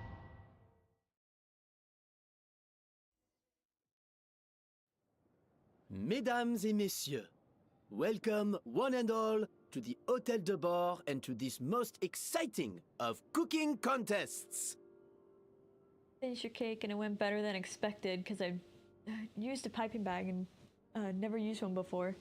Yeah, piping bags are... I've never used an actual one. I've done like the little Ziploc bag trick before, like when I would cook stuff like Christmas cookies with my grandparents. But piping bags can be a little tricky, but that's really neat. That must mean it's really fancy. But I'm glad it turned out well. Savannah, I brought the original copy of the codex you asked for. Monica?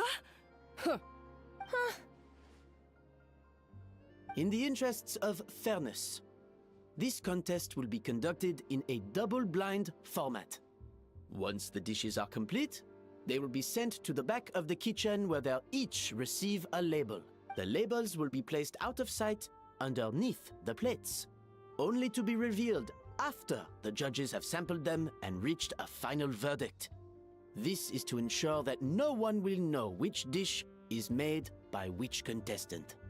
As one of the judges, I promise to be fair and impartial. And they're really pulling out the accent. I feel like I have... Maybe I would need like play through Fontaine, but I feel like there isn't as many present accents in Fontaine. Maybe Farina slightly has one. I'm not entirely sure. Maybe I'll need to go through and play it again. But I feel like this is a lot of like, I've heard accents in the game present. When my meal got interrupted yesterday, I never thought this is how they'd make it up to me. Getting a seat on the judging panel is a pretty sweet deal. Both contestants have taken their positions. Then, without further ado, let the Hôtel de Bord cooking contest commence!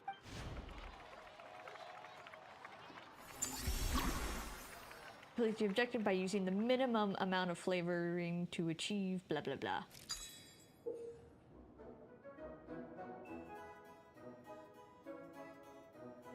Make some gâteau de bois.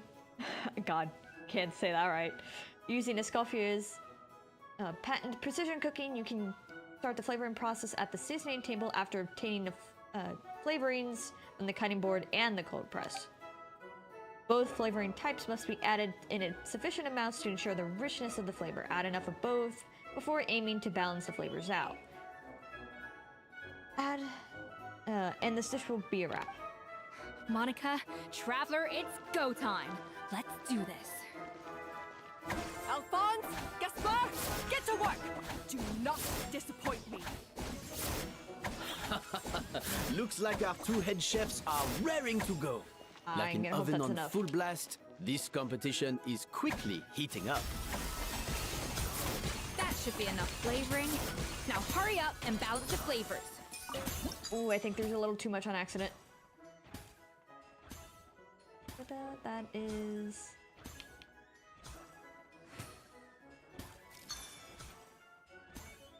we're 2 over. But if we go 3, we're only 1.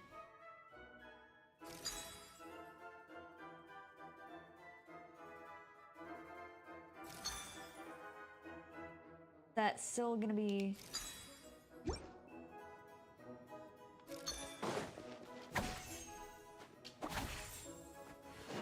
There we go. Just enough, just enough. Stay calm, Escoffier. There has to be a way to balance the flavors. Just think. Whoops. Okay, I keep forgetting how the math works. You know what? Sure. I'm sure we can work this. Here we go. I can math.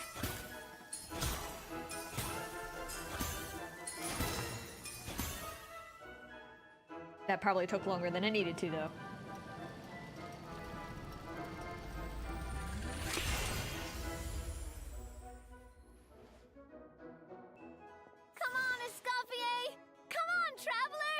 That's big.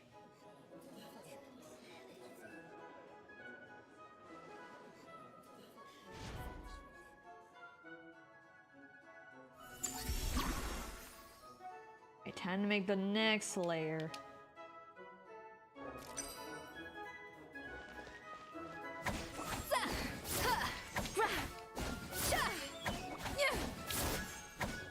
I'm sure we'll need a few to balance it out.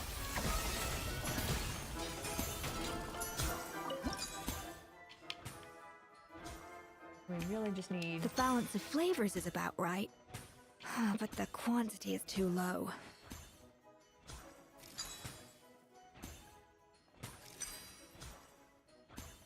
Alright, now we need an actual balance. What are you doing, ESCOFFIER? Your team's waiting on you. Hold on. Alphonse! What are you playing at? That's not how I taught you to do it! Stop horsing around and do it again! Give me a luck roll. Yes, chef! Campbell, no! Oh.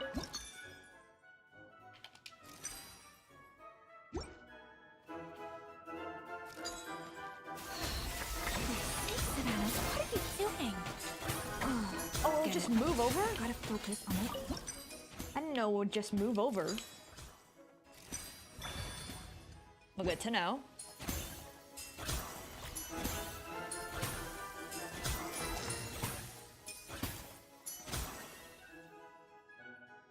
So, what do you think?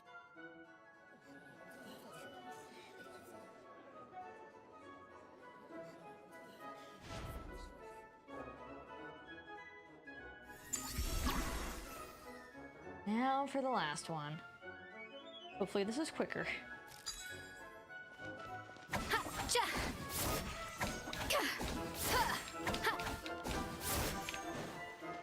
dash of frosting! It's good.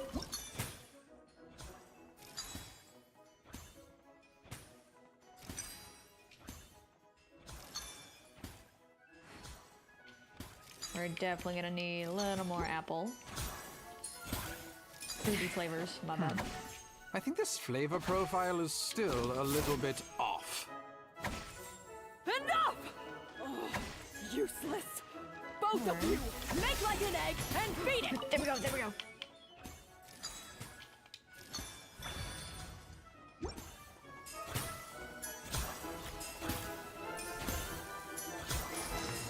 Let's go! You can't match ESCOFFIER's talent.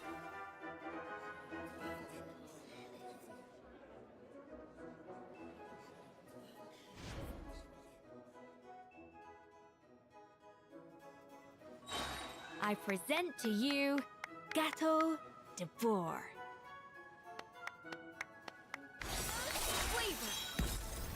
I was wondering how that was gonna come together. I was like, we're missing something. And I read the instructions. Damn, I want some of this.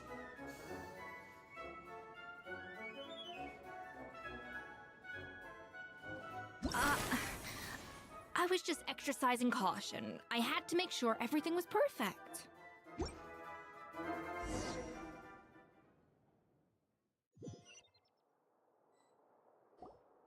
Time's up! Contestants, please take your dishes to the back.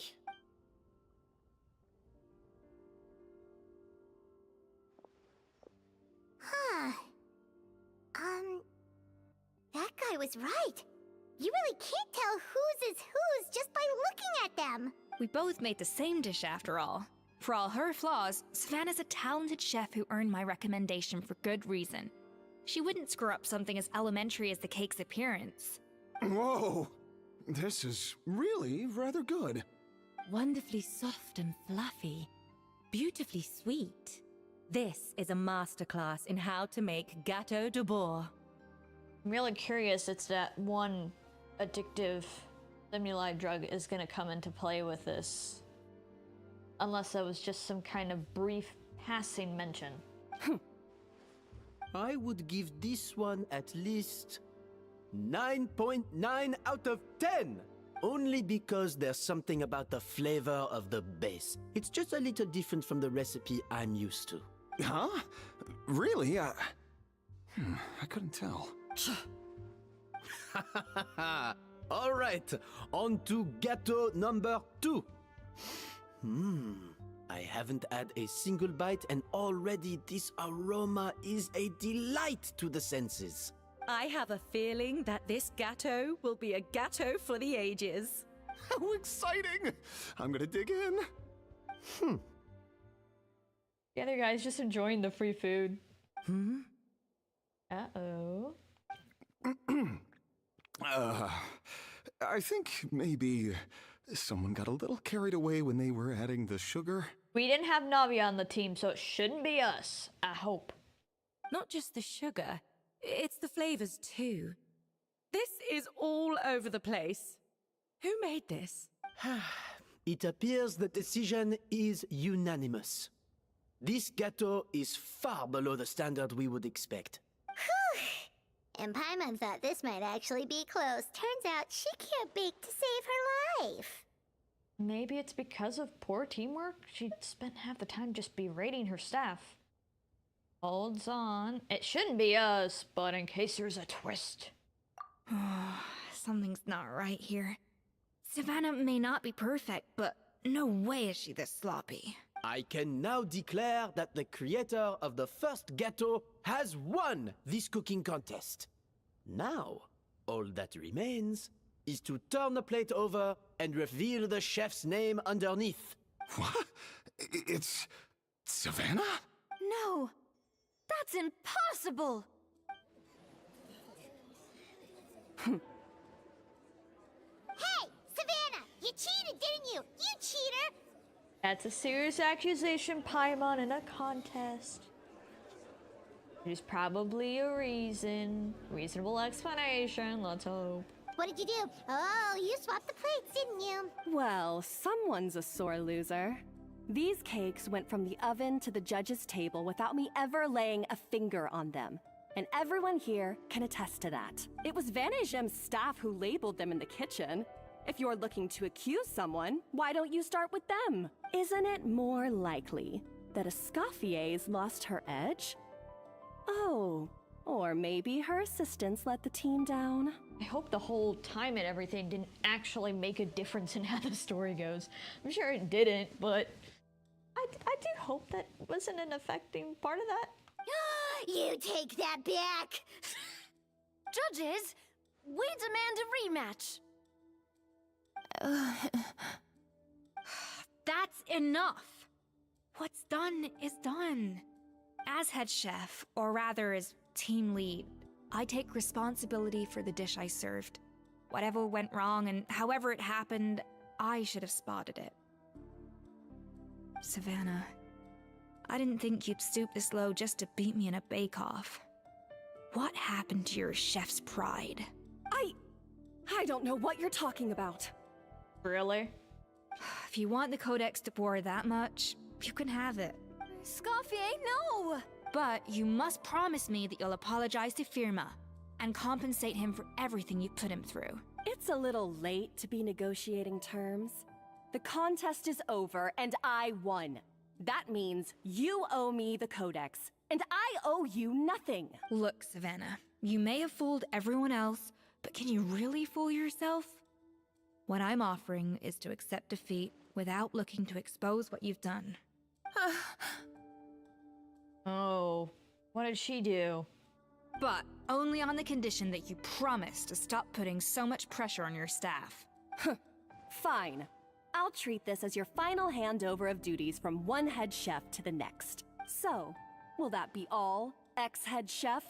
Or is there any other unfinished business you'd like to leave in my hands? I didn't mean that to be a scolding from your former boss. Just a word of advice from a fellow chef and a friend.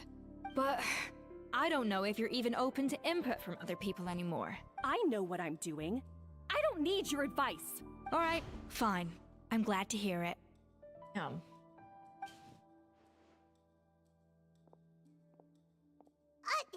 Escoffier!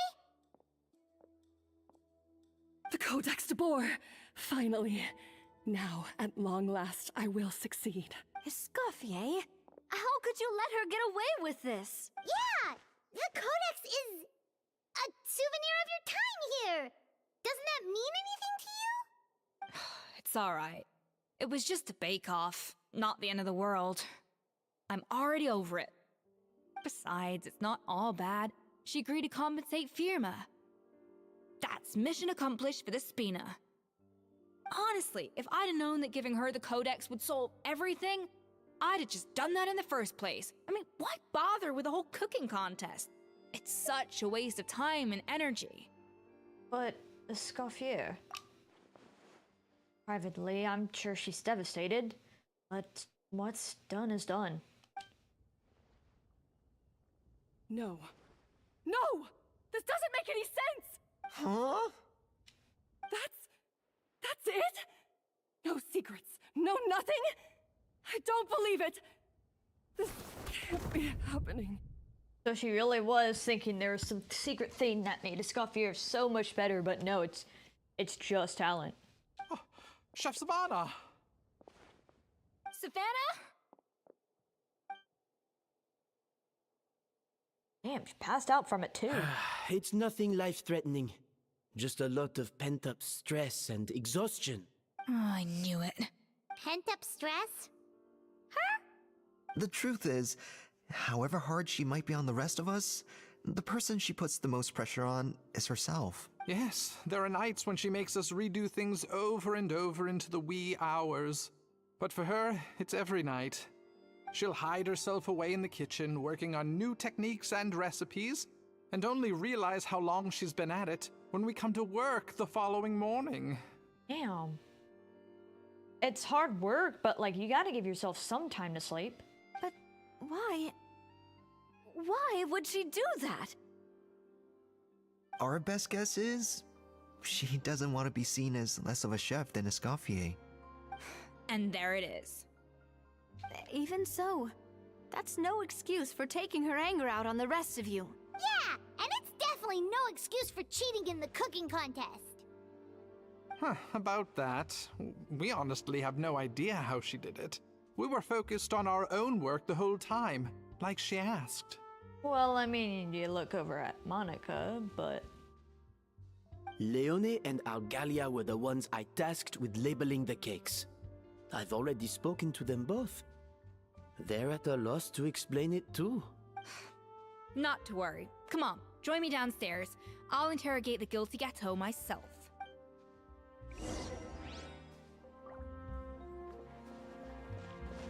We need stairs, am I right? We can just fly down. You know, no biggie in a restaurant. Well, how is it? Have you figured out what it was? Oh, this is aggravated assault on my palate. I'd rather eat wet cement than this. Is it really that bad? I made sure the taste tested before it was served. Oh, relax. This isn't your cake. Savannah never switched the plates. The offending flavors are coming from in between the icing and the cake base, which means someone tampered with it while it was being made. Or in other words, we have a traitor in our midst. Which can only really be her. So I don't... Then why? What's her did you get paid? I'm sorry. I was forced into it. It was Chef Savannah. She said if I didn't cooperate, she would burn down my family. Burn my house to the ground. Calm down, Monica. I've already accepted defeat. And if I wanted retribution, I would have brought this up when the results were announced. Whatever's going on with you, just spill the beans. There's no need to hide it. I was the one who caused the food safety incident that one time. Oh. Food safety? Wait, you mean the Lumaline incident? So you procured the contaminated ingredients? How the hell did you get your hands on that? I think so. Savannah and I were on procurement that day. I didn't check everything as well as I should have, and so I let contaminated ingredients make it into the kitchen. Okay, so she didn't directly have it. It's just not as thorough as an inspection. But I swear I didn't do it on purpose. I had no idea there was an issue with them, and I didn't know it would end up with Escoffier going to jail. But the last thing I expected was for Savannah to use it as leverage to blackmail me with... This is crazy! So Savannah pressured you into sabotaging Escoffier's cake by threatening to expose your secret if you didn't? I know, it's terrible. I'm so sorry. I was so scared. The thought of Chef Escoffier finding out that I put her in jail? It made me freeze up with fear. I thought Escoffier would hate my guts if she ever found out, and yet somehow that's ended up in me doing something even worse. Seriously? All this fuss over a little slip-up? Huh? Firstly, it's not like I got a life sentence. I did my stint at the fortress, and now I'm out. And secondly, I had my own reasons for leaving the Hotel de Boer. This wasn't the only factor, so you don't need to feel ashamed or frightened or anything like that. Any more than you need to add butter when you're pan-searing foie gras. You mean... you forgive me? Oh, well, I'm not saying you don't have to take responsibility for your mistakes. You should tell vgen to mark down your performance for the past few months. Then do some digging and find out exactly where those contaminated ingredients came from. Sure, you've made mistakes, but now's the time to fix them. Understood? And especially to make sure that, that doesn't happen again, because, ooh, that is... How did that get in there? Understood. Good. Now, back to Savannah. What about the original codex would compel her to resort to blackmail? I have my suspicions. Not that I've got any proof to back them up, though. Ugh. What happened to me? I've overheard some customers murmuring about how the Hotel de Boer hasn't been the same since Escoffier left. They think our menu doesn't taste like it used to, especially our signature items. You mean Gâteau de Boer? Now that you mention it, I noticed it during the contest too. I couldn't put my finger on it, but the flavor seems subtly different from how it used to be. But the difference was so small, I'm sure no one would notice it besides our most loyal customers and true dessert connoisseurs. Still, as head chef, it's easy to see why Savannah would get so hung up on it. So many times I've seen her make the cake base over and over again, late into the night, determined to match Escoffier's version. But something's always slightly off every time. Yeah, I've noticed that too. Never really gave it much thought, though. Thinking back on it now, it's clear that Savannah's been in a downward spiral ever since Escoffier left. She wants to prove that she can fill Escoffier's shoes. That's gotta be the reason. But after countless setbacks, she's getting more and more unhinged. And at some point along the way, she switched from doubting herself to doubting Escoffier. Doubting Escoffier? For what? Thinking she had some secret technique.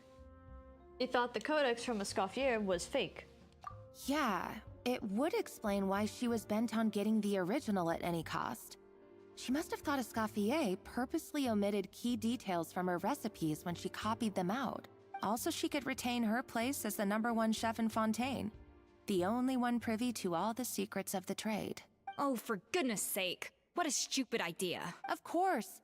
Then she finally got the codex only to discover that the secret recipes she's been pining for don't exist at all. Seeing how utterly wrong she was must have been a real shock to the system. It probably brought up everything at once. It overwhelmed her, and she passed out. There's still one thing that doesn't make sense, though. If Savannah had the real recipe all along, how come it tasted different? She might not be on the same level as Escoffier, but surely after like 50 attempts, she'd get it right one of those times. You'd think so, but geniuses like Escoffier are in a league of their own.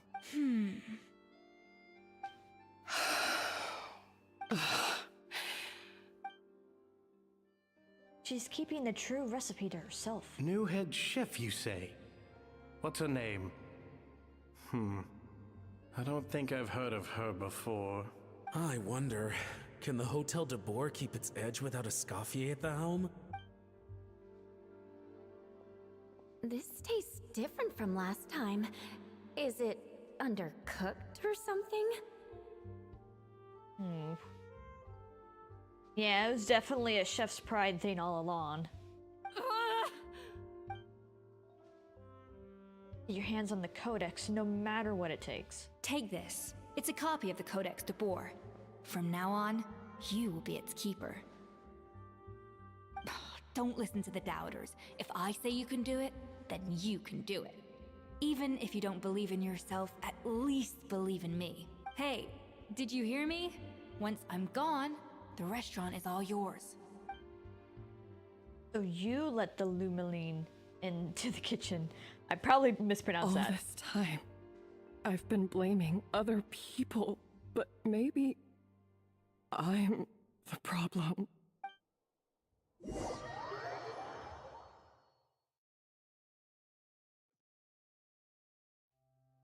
I sincerely apologize for putting everyone out. Savannah's awake now, but I don't think she's ready to speak to anyone yet. Let's give her the day to calm down. I'm sure you'll have the chance to talk everything out tomorrow. In that case, I'll go and update Vermont and his family. I wonder what he'll make of all this. So, we'll come back tomorrow then. Sure, let's go. That was a long day. I think I've earned myself a sweet treat when I get back home. We have never seen you eat any savory food. Oh, nice! Macarons? Or are you gonna switch it up this time? What is it, ESCOFFIER? Traveler, how much do you know about the snow-winged goose? Not a whole lot. I don't know what the hell she's talking about. Every year they migrate long distances in search of a suitable home. There's always one goose at the front whose job is to lead the flock. I mean, I guess I haven't been in Fontaine's water that much, so of course I haven't encountered them. As you can see by the red teleport way in the distance. Fontaine poets often use the image of that goose to explore the ideas about leadership and genius. They usually imagine someone who's a cut above the rest, a model of perfection. But what those poets don't know is that during a migration, the lead goose is always changing. Once the lead goose shows signs of fatigue, it retreats to the back of the flock and allows another goose to take its place. So the truth is that leadership, with all the responsibilities and pressures that come with it, it's something that everyone takes turns at. But we humans completely miss that fact when we project our own ideas about social hierarchies onto them. Is this about you and Savannah? I guess what I'm saying is, I don't buy into this notion that there's some sort of gulf between normal and genius. Cooking is a science, not magic. Given the same ingredients, same recipe, and same environment, I see no reason why two different people shouldn't be able to create the exact same dish. Of course, some people have a more sensitive palate than others, and some people are just born bolder or more conscientious. But these are all variables that can be accounted for with time and practice. I'd have no reason to expect so much from others if I believed that perfection can only come from the hands of a genius. The only reason I hold people to high standards is because, well, I believe they're capable of greatness. I don't know if you're right, but I think it's a great thing to believe in. Okay, I've made up my mind. I'm gonna get to the bottom of why Savannah failed. And come tomorrow, I'll give her the scolding of her life, pointing out all the mistakes she's made along the way. Then she'll finally see the error of her ways. Well, sure, I guess it's one way to do it. Till the following day. Oh, and it just turned the other day. Okay, now I have to wait a little longer. But I think we're actually nearing the end of this.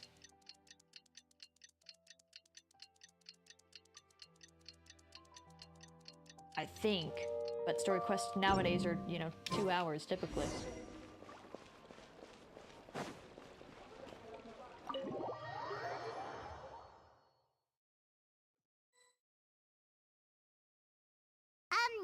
Why are we here so early? Our meeting with vgen isn't for a while. I wanted to check on ESCOFFIER. Check on her? Why? What happened? Oh no. Escoffier, are you alright? Oh my god, that's a lot. I'm fine. Just need to get some more coffee in me. You really did pull an all-nighter then. Huh? What happened to my coffee? Did I really drink it all?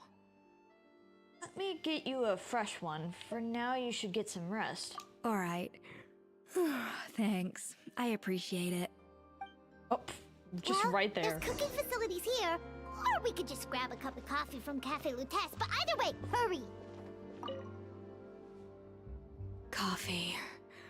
Need coffee. I guess we have to go grab a coffee.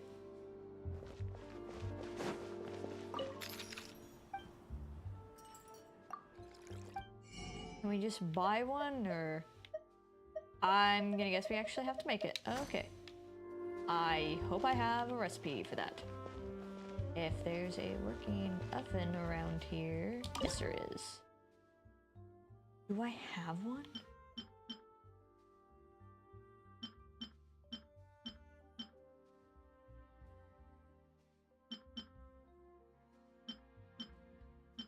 That can't be it. What would count as coffee here?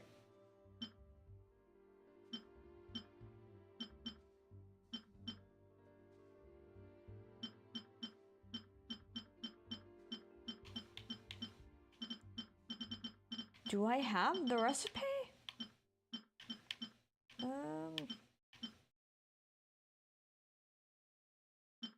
Because like I do have drinks, but I don't know what exactly they're looking for.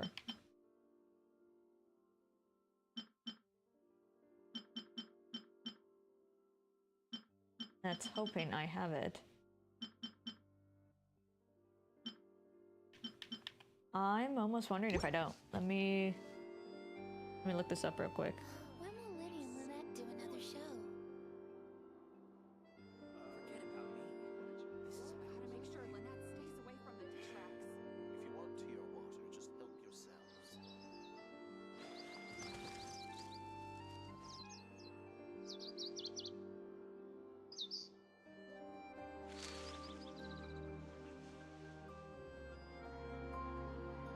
When will Liddy and Lynette do another show?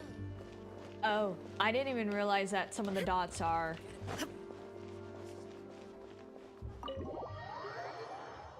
We gotta go buy the coffee. We can't make it for some reason. I wish. Why can't we just go learn how to make it? I'm sure we need some. I had 2 cups of coffee because I was up at 7 in the morning. And I did not sleep well at all last night. Hello! What can I get for you? I need coffee stat. Sure thing. We're here to go. To go, please. Huh? Oh, I see. First cup of the season. Yeah, I get it. Young people these days do love their little surprises. Not convinced we're on the same page here, but I'm not here to chat. Let's get this coffee for ESCOFFIER.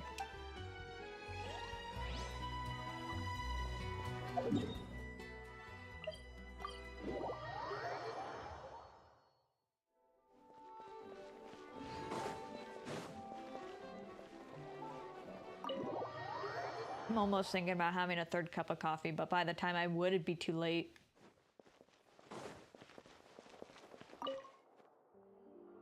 Coffee. Need coffee.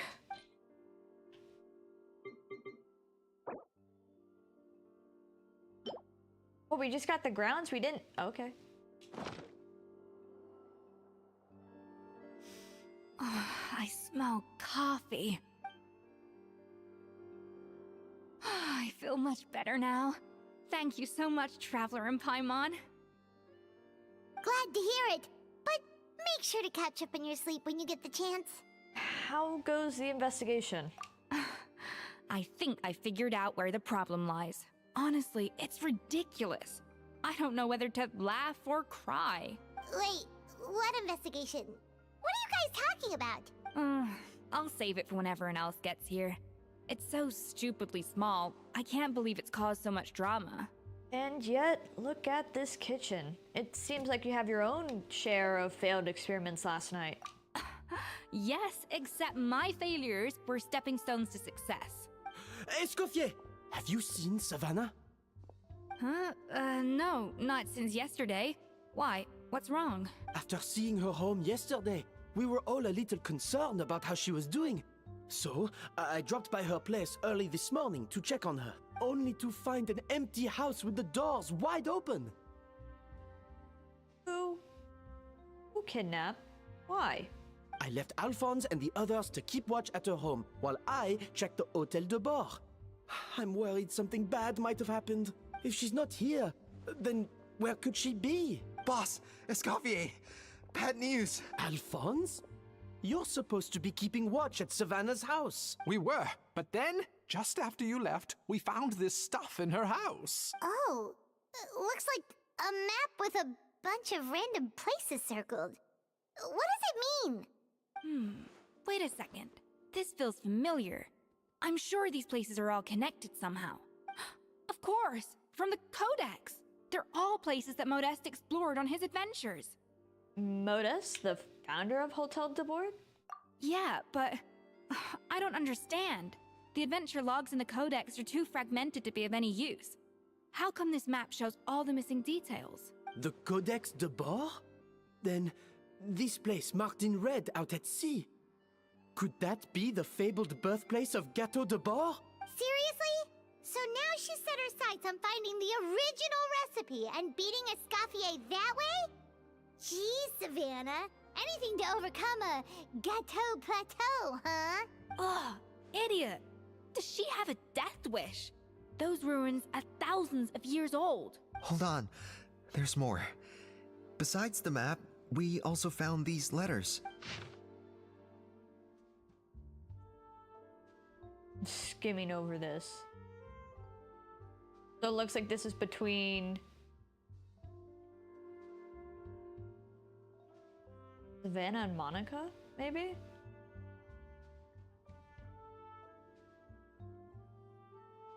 Oh, was it Savannah who actually put it in?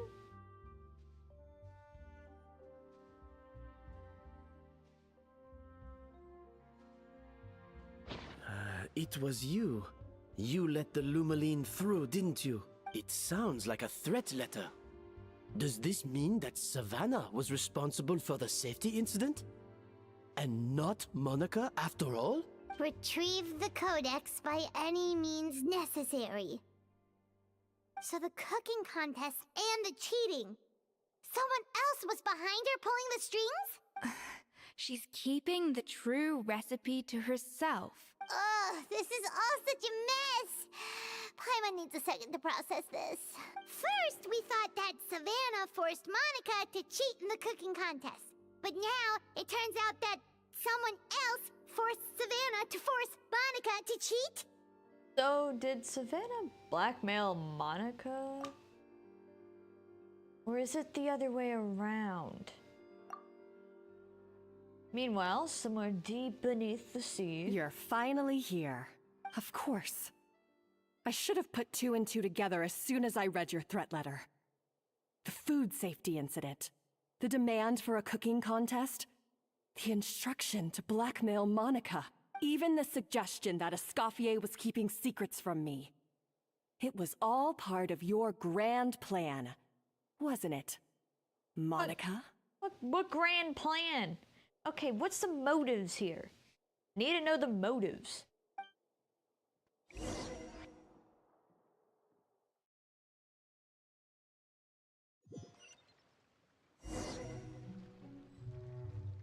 We should be getting close to the spot marked on the map. Of all the stupid things she's done, this really takes the cake. The moment we find her, I'm gonna curse the living daylights out of her.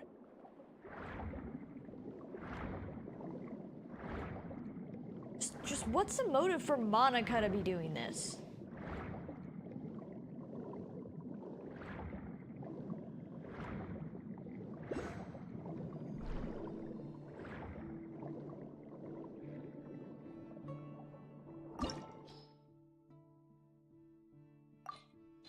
Alright, who is gonna actually be good in this case? Because I know I'll get ESCOFFIER. And I know she's good with characters I don't remotely have. As per our contract.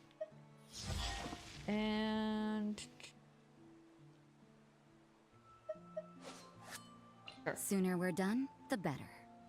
And let's hope I don't die. I should be fine. Otherwise, just use ESCOFFIER to overpower the entire thing.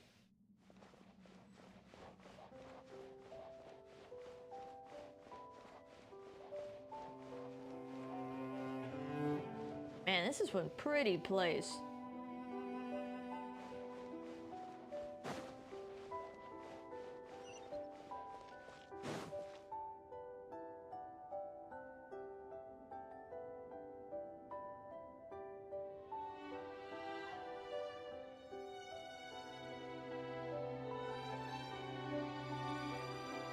Where is this?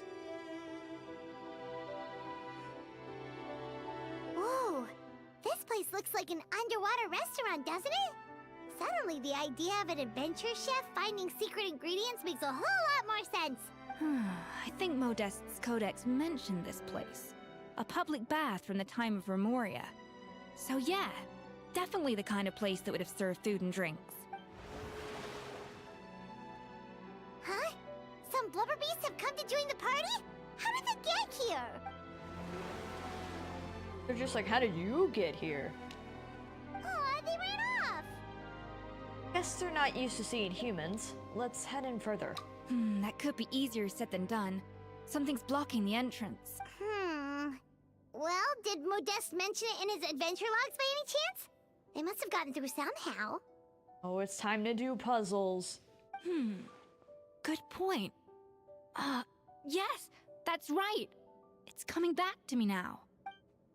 We prepared a banquet for our shy little guests, and as the food flowed away on the current, they broke into a joyous chorus, and the path opened to us.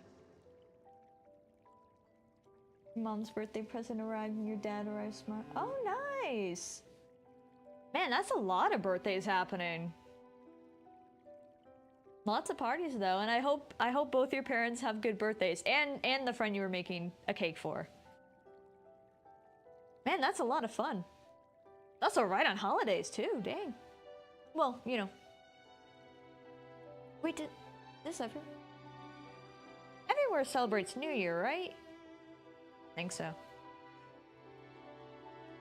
It's Christmas that very much depends on the people. Oh, that's a lot of winter birthdays. Mine's coming up here next month soon, but I won't be able to stream then because I'll be away on a trip. I'll be able to stream a few days after. A lot of winter birthdays. We have to feed the blubber beasts? With what? There's nothing here besides rocks, romaritime flowers, and lumitoile.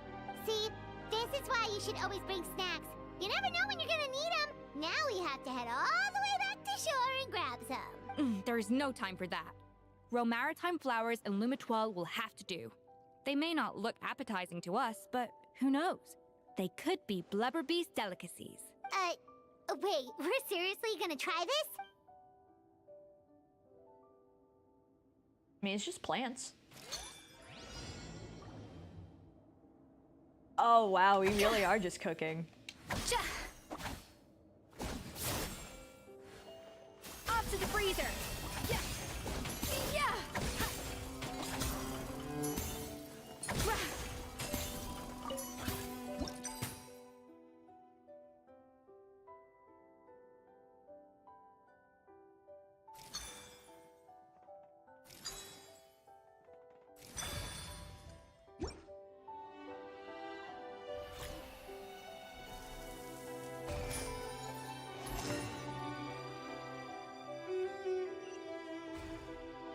Wow, we're making really special food. Blubber beasts or not, are we sure this stuff is edible? Trust me, they'll love it. More, Pertinelli. Sorry if I mispronounced that. How do we actually feed it to them? Oh, Oh, good question. If we try to put them in the pool, we'll probably just scare them off again, and who knows how long they'll be gone. Yes, we can't afford to wait for them to double back. Oh, what was it that Modeste said again? Something about the food flowing away on the current.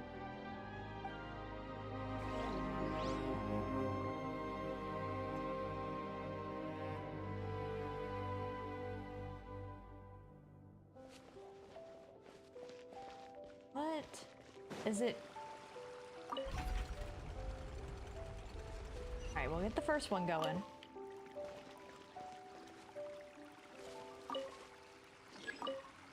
Oh, we have to wait till it's all done, okay.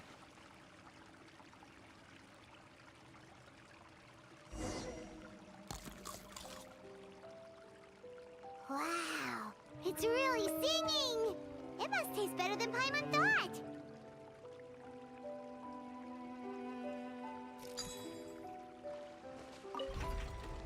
Oh, we have to do the whole process. Oh, I guess we can only make one at a time.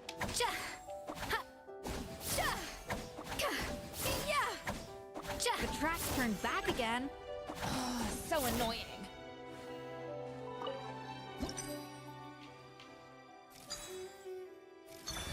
That enough? Okay, we're good.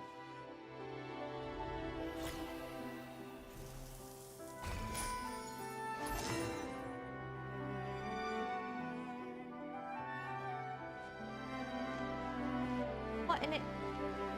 Already moved stuff?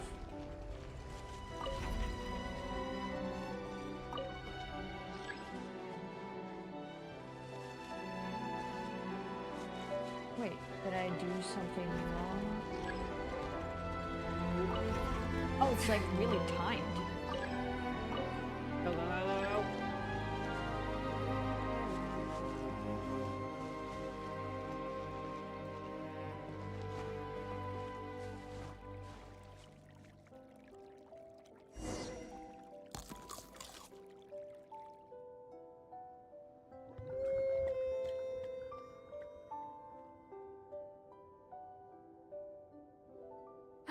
Hey, it's open!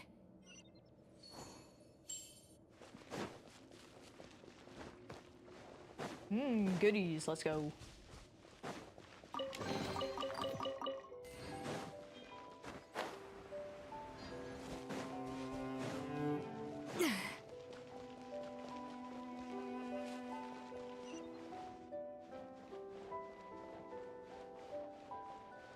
I'm still just curious though, what is Monica's motivation? Like, also, why here if Monica doesn't have a codex even? How does she know? Some time ago.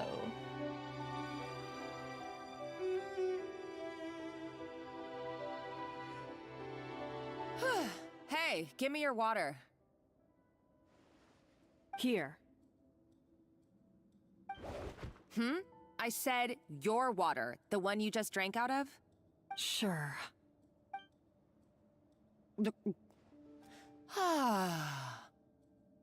All those years slaving away under ESCOFFIER, and then you.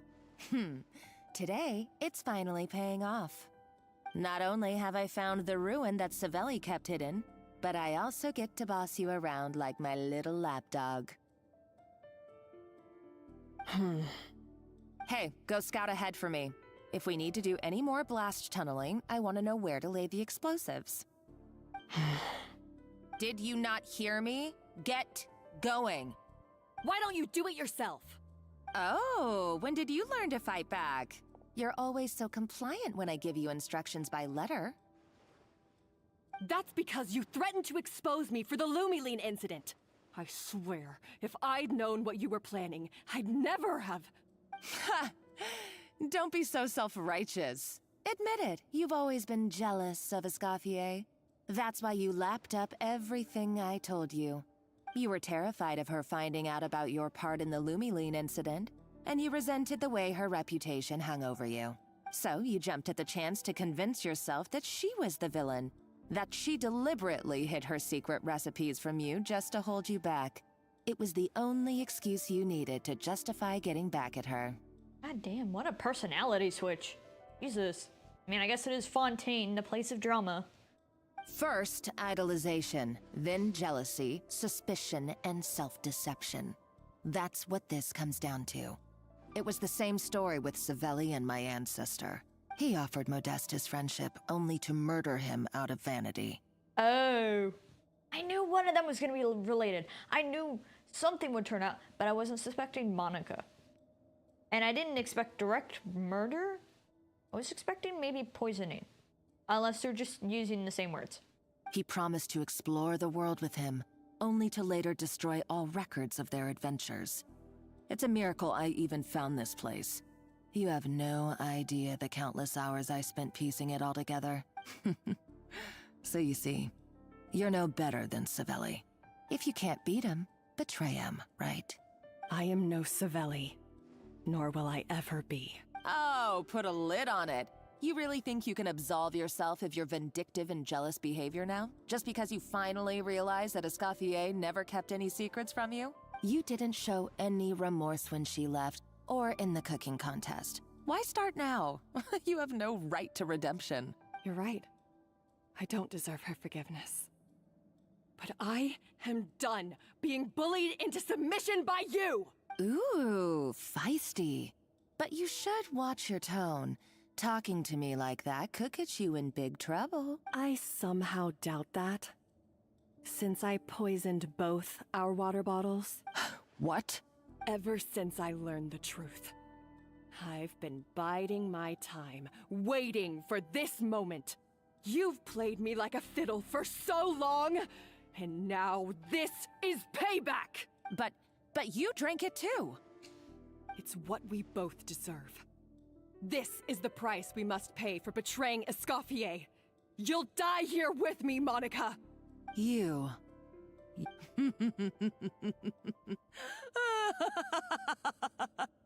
Just gonna be like, oh, I didn't even drink the water.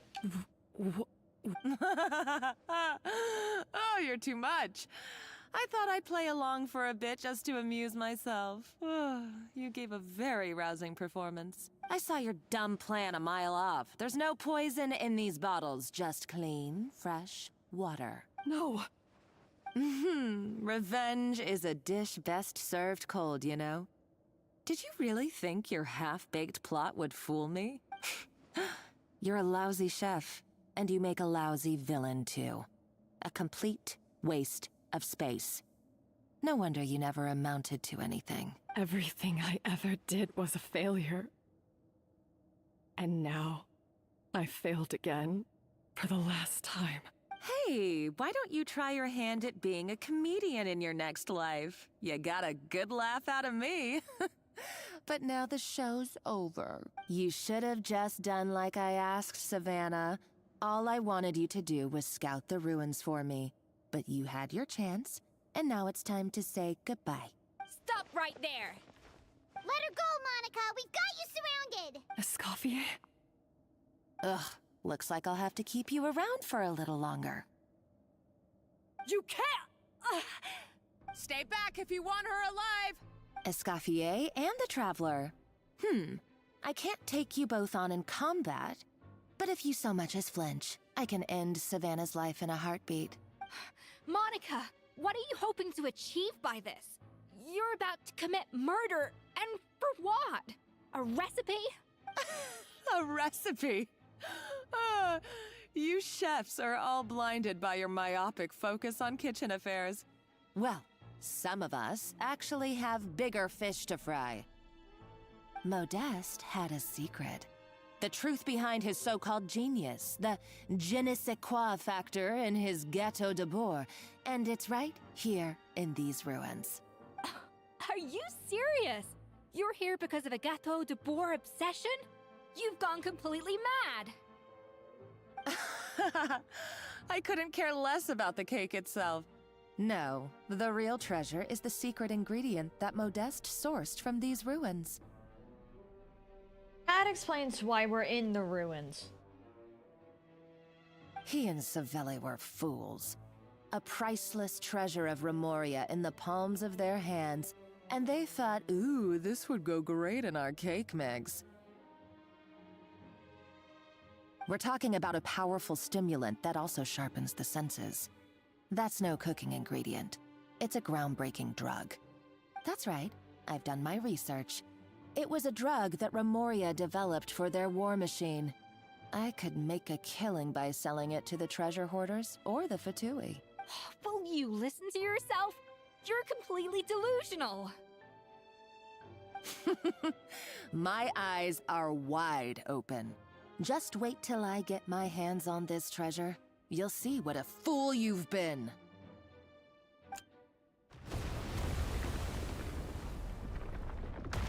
Wait, what's that sound? Just when I thought she couldn't get any crazier. She's lucky the whole place didn't collapse. Seems like she escaped in the commotion. Let's find another route and go after her.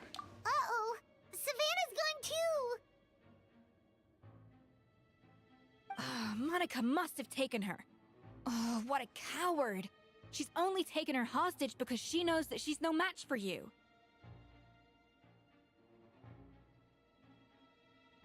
At least there's one piece of good news. That's true.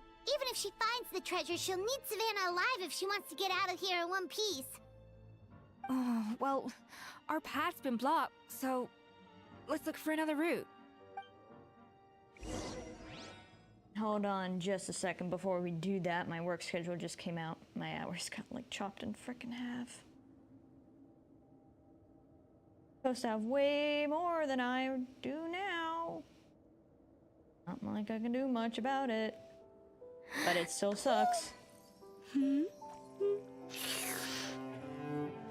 Hey, well, at least have another Double Trouble Tuesday, I can tell you that.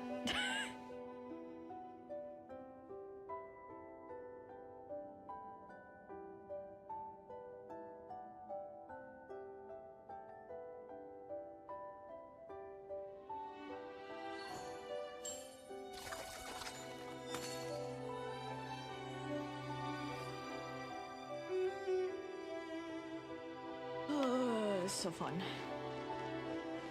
Anyways, look for another route nearby. Over here. Nope. Okay. Over here.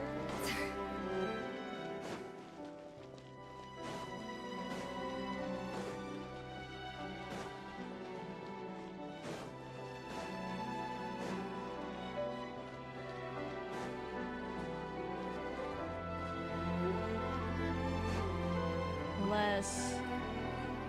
surely they don't mean in the water. The water looks pretty deep here. Maybe it leads somewhere. Oh. No, I guess I do. Okay.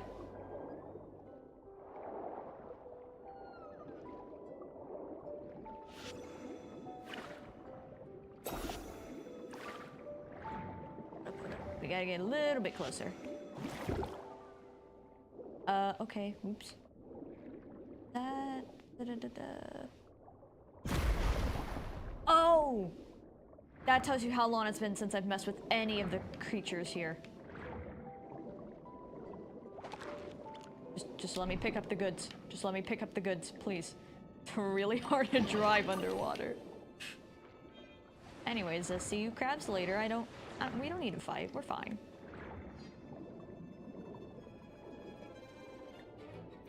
We go up from here? Okay, we do. We do. Oh, well, that was quite the dive. Golems! Oh. How are they still mobile? They were probably awakened by the explosion just now. Alright, Knife Skills 101. Time for some rough chopping.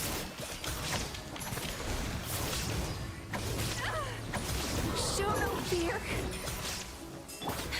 All hail. Maybe I should have brought Eula in. We're way behind schedule.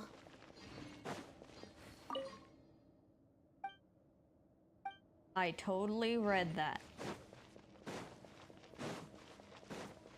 Whereas, wet and dreary as this place is, the tapestry is still actually in pretty decent shape. Another door? Guess we need to prepare another feast for our guests.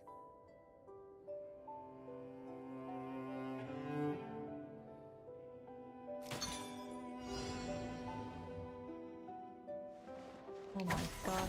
We cooking so much food for these guys. Yeah. We're definitely gonna need some of this. That's some pretty high cards, but sure. How much low do we need to set it?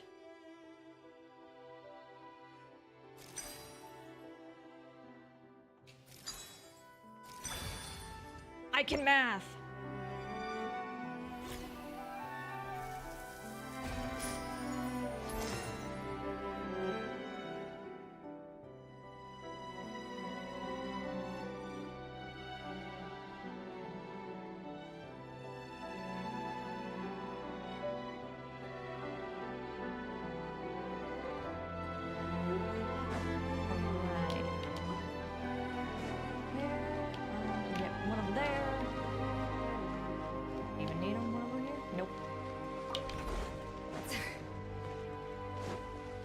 Go.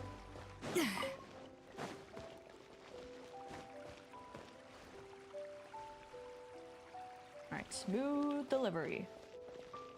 I think we have to wait to make another one.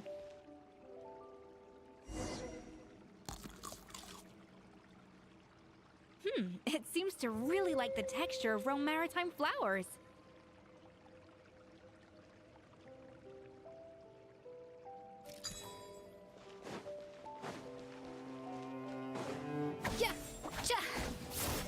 Grab a few of these. Yeah.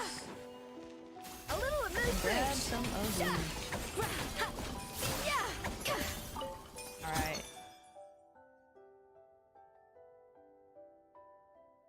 We can make 8. Really, we would need 9. I need another cold one. Just one more. Sure.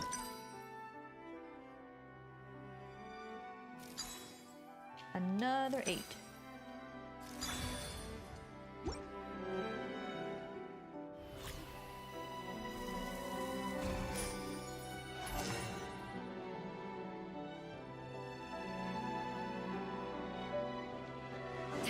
Alright, now we gotta be quick about this. Go there. And there. Go, go, go!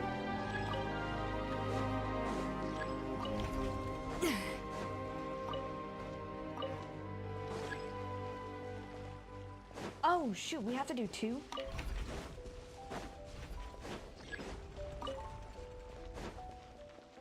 Oh, of course it's not gonna register it. Ah! Okay, I'm gonna wait for them both to reset a little. I can just hit them both.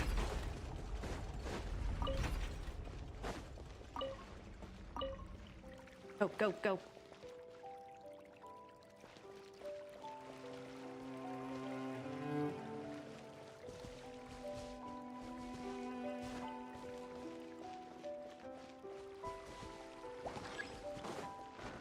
Off to the freezer! Illusion shattered! That's right. Nobody touching this food, because nobody else can eat it. I never knew you could process Lumitwol like that. Alright, I've got to jot this down. Lumitwols and maritime flowers. This could open the door to a whole new world. Yep, that's literally the plan. Wait, hold on. Which door are you talking about?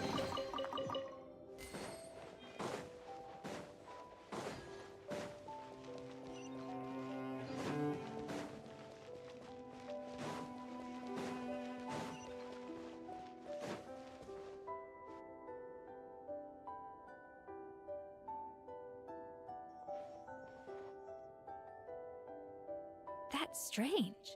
These don't look Romorian to me. More like last century Fontaine. They don't look that worn either. Could they have been left by the previous adventurers? Adventurers from last century Fontaine, huh? Oh, Modeste and Savelli, do you think they camped here? By the looks of it, this was a one-person camp. They adventured together, but maybe one of them came back alone at a later date. Let's rummage around. They may have left a journal or something. Huh, you really think so? Trust our adventurer's instincts. We're pros at this stuff, just like you're a pro in the kitchen. Well, I'm a pro at least. Okay, well, the Traveler has more adventuring experience overall, but Paimon's definitely a pro rummager from all those treasure chests. And bingo, found it. Darn it! Paimon was just about to show off her rummaging skills. Huh, no kidding. Are all adventurers so obsessed with journaling? I mean, I guess I take a lot of notes when I'm cooking as well, but I thought that was just me. Anyway, let's find out who was here. Especially if it's so new. It's been years since I've last visited these ruins. It's exactly the way I remember it. This place probably hasn't changed in millennia. Sadly, up above, on dry land, everything has changed. The treasure of Remoria. That's what we used to call it. Modeste was right about its potential. It turned Gâteau de Bourg into a national sensation. Our limited stock of the substance meant that the gâteau could only be produced on a small scale. But this only drove up the popularity all the more. Modeste was right about that too. He predicted all of it. Man, how long do you people live for? He was praised as a genius, while I, as the one person who'd ever disagreed with him, was labeled a talentless fool. Modeste tried his best to console me, but I knew better than anyone just how great the gulf was between us. Our conversations grew scarce, and we saw less and less of each other. I didn't fight it. He had new friends and a career of his own. Why invite further disdain by inserting myself where I did not belong? I told myself that maybe one day, when I finally created a masterpiece of my own, I'd be able to face him without shame. Or maybe one day, when I've put these feelings of self-loathing behind me, I'd be able to ask him with a smile on my face, how about we go on one more adventure, for old time's sake? Unfortunately, that day will never come. So it was Savelli. From the sounds of it, he came back after Modeste had already died. I always thought it was just a legend. But if it's true, then this must be the place where they found their secret ingredient, the birthplace of Gâteau de Bourg. In that case, what does that say about the death of Modeste? If it's all true, maybe Savelli really did have something to do with it. Let's keep reading. The taste of Gâteau de Bourg has changed. Modeste was convinced of this, even though everyone swore they couldn't tell. Being the perfectionist that he was, he refused to accept even the slightest flaw in his work. He stopped all sales of the product, locked himself away in the kitchen, and worked day and night, vowing to find out where he had gone wrong. But as he baked and taste tested over and over again, he found he only strayed further and further from the original taste. It was only when he was sipping on coffee one day and realized he could not taste the bitterness that the truth finally dawned on him. What had changed was not the gâteau, but his sense of taste. The treasure of Remoria stimulates the senses, taste included, and invigorates the spirit. In the short term, it offers people the ultimate gourmet experience, but in the long term, it dulls their senses entirely. Oh. In hindsight, it made perfect sense. After all, why would a culture that sought liberation from the constraints of their bodies care for the loss of their senses? But we realized it too late. We were just too late. Over the course of his many culinary experiments, Modeste exhausted the remaining supply of the treasure of Remoria. He consumed it all himself. The finest culinary talent of his generation now faced a future in which he would never be able to taste anything ever again. Finally, in despair, he took his own life. Damn. That's tragic. And because we had become estranged, I could not be there to stop him, to offer some words of comfort, or even to say goodbye. Yet despite everything, he sent me his final letter. The treasure of Remoria? Guess Monica was really onto something. It really was a kind of drug. So, Modeste chose to end his own life. Then, why all the rumors that Savelli murdered him? Also, neither the Codex nor any other contemporary records make any mention of the treasure of Remoria. It's almost as if someone deliberately erased it from history. Well, especially if it was a drug, then of course they don't want people using it in newer recipes. Modeste told me everything in his final letter. His was a tale of how even a genius could fail, and how much more devastating it is when it happens. Did he hope I would gain some personal catharsis from knowing the truth? Or maybe he wished for me to warn the public about the dangers of Gâteau de Bourg, proving that I had been right all along. But if the public ever learned how Modeste's greatest triumph became his undoing, his fall from grace would be swift and merciless. 1 minute a genius, the next a joke. It would surely spell the end for his restaurant too. What would be his legacy then? How would future generations view everything we built together? I fear the scorn I have faced these last years would pale in comparison to the scorn shown to him by the history books. I cannot let that come to pass. I will do what I must to protect his name. It will mean tampering with his notes to remove the damning details, leaving mere fragments of our story behind. It may lead his family to suspect me of having a hand in his demise. But if that's the price of destroying all evidence of my crimes, then so be it. I would rather the world believe a tale of genius and jealousy than see his reputation in tatters. The final loose end is the evidence here, at the bottom of the sea. No, we have to stop Monica. Huh? What's wrong? Didn't we say Savannah should be safe for now? So we thought, but if Monica finds out what happened to the treasure, there's no telling what she might do. Go, go, go, go, go!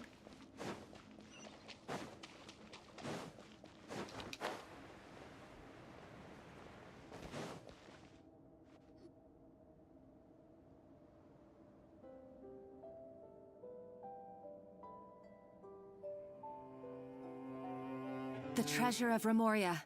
I have found you at last. Savelli, you tried your best to bury the truth, but you underestimated the children of Modeste. Some fragments of his diary escaped your clutches, and we have held on to them for generations. But I have to thank you too, Savannah. Without your help retrieving the codex, and with it the last piece of the puzzle, I may never have found this place. But now, finally, the secret to Remoria's military might is within my grasp. The treasure of Remoria is mine! And you're ignoring the statues right there that have giant weapons? Oh, it's empty. It's empty? Monica? Oh, we were seconds too late. Escoffier? What's the deal with that jar? Savelli's final act! He wanted to conceal the secret of the treasure forevermore and make sure it would never harm anyone again. So he came here after his friend's death and destroyed every last shred that remained. This can't be happening. All the years I spent piecing together the truth, all my painstaking planning, all that for an empty jar. Monica, don't do anything stupid. This ruin is more dangerous than you realize. Oh, shut your pie hole! Yeesh. Yeah, now they're pissed. To Lord Remus, you barbarian shall be slain. She's a nutcase! A liability to herself and everyone else! Well, now it's up to us to clean up the mess she's made. Take these golems out! Well, damn, that was really easy. Why is this place still shaking? Maybe it's because of the fighting, or maybe because Monica was too trigger happy with her explosives. Either way, it's all her fault. Enough chit-chat. Let's get out of here, Trev! Okay, I'm coming. Oh, no you don't. If I can't get what I want, neither will any of you. I've got nothing to show for my life's work so far. But if I can take another so-called genius down with me in my final moment, then it was all worth it. Yeah, we're not gonna let that happen. You're a psycho!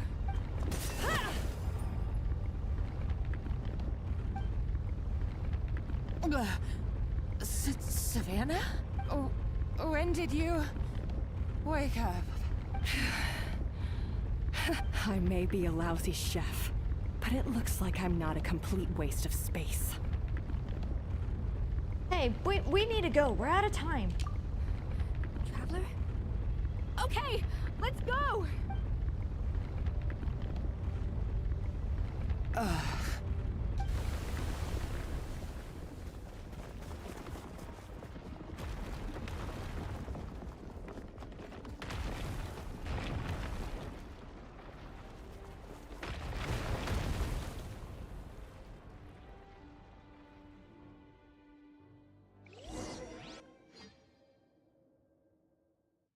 All right, we got our safe, but what's next now?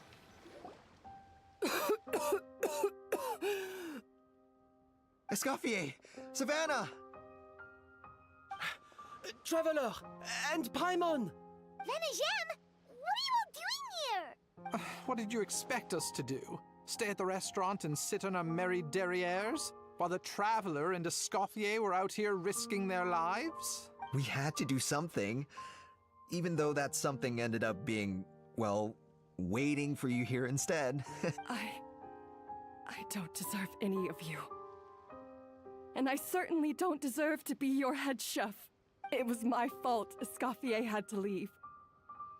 Then I couldn't live up to her standards. I acted like a tyrant in the kitchen. And now I almost got myself killed. Come back, Escoffier. Come and be our head chef again. I'll never be able to replace you. Okay, so everything I said to you the day I left, it just went in one ear and out the other? Huh? Sorry, I was kinda in my own head at the time. All I could think about was the Lumiline situation. What was it you said again? Forget it. It doesn't matter. Anyway, I didn't leave this job because of you. And you're not nearly as awful a chef as you think. If you were that bad, why would all your staff show up here for you? Escoffier's right. Sure, you nitpick our work and get us to do things over a lot. But when it comes down to it, you're the one who's always doing whatever it takes to make sure the customers get served on time, every time. Things were pretty rough after Escoffier left. And Savannah's the only reason we've been able to make it through. Our customers know that Escoffier doesn't work for us anymore. But the fact is, they keep coming back. If that's not an endorsement of your work, I don't know what is. At the end of the day, we're all human, and we all make mistakes. All we can do is recognize where we get it wrong and do our best to improve. That's all. No, I get what you're saying, but what I did to Firmont and to Escoffier, it's unforgivable. I don't mean to accidentally be cutting off the dialogue. Well, about that, there's someone else here to see you, Chef. It's been a while, Chef Savannah. Firmont? I'm so sorry. I put far too much pressure on you. And the way I stubbornly refused to go and see you after you fell ill. But I'm too late, aren't I? The damage is done. I heard that you can't even hold a kitchen knife anymore. Not keep cutting off dialogue. I'm just gonna let it autoplay. Actually, I think I'm going to be just fine. Huh? We thought Firmin's problem was purely psychological in nature. But after the threat letter came to light, it got Firmin thinking. And then he remembered the tea that Monica used to give him every night. And as it turns out, she was lacing it with Lumiline the whole time. Ow! No way! Doesn't that cause nerve damage? It can. High doses pose a risk of serious nervous and sensory complications. But if you calculate the dosage carefully, you can control the extent of its effects. A small dose might simply make a person more emotional, whether that means more fragile or more hot-tempered. No wonder it seemed like you'd lost your edge. I asked my friends at the Fontaine Research Institute about it. They said that with the low dose I was taking, the risks are pretty small. They also fixed me up with some meds and said I should recover in no time. Damn, yeah, his voice isn't even shaky anymore. So they were just getting drugged the whole time, and like nobody was they really like need some testers or something.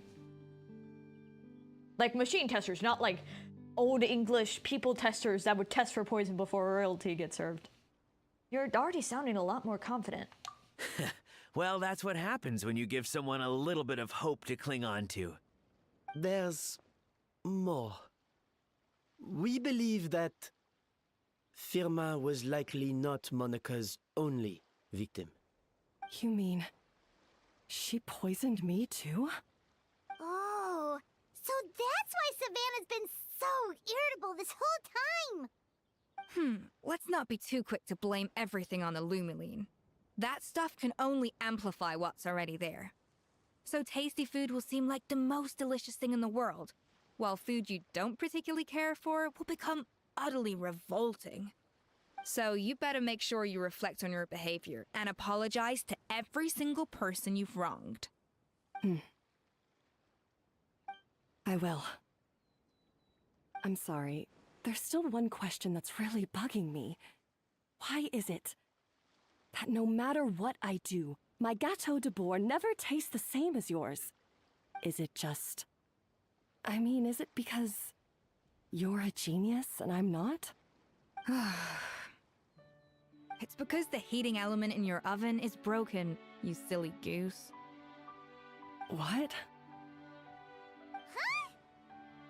Is that it? I felt like something was off during the cooking contest. Once I got around to checking all the equipment, I noticed it right away. There was a half-degree discrepancy between the temperature setting and the actual temperature. All the ovens in the whole kitchen had the same problem, which confused me at the time, but by this point, it's pretty obvious that Monica must have tampered with them. I would have figured it out the day of the bake-off, since the issue affected both our teams. But of course, Monica sabotaged mine so that could never happen. No.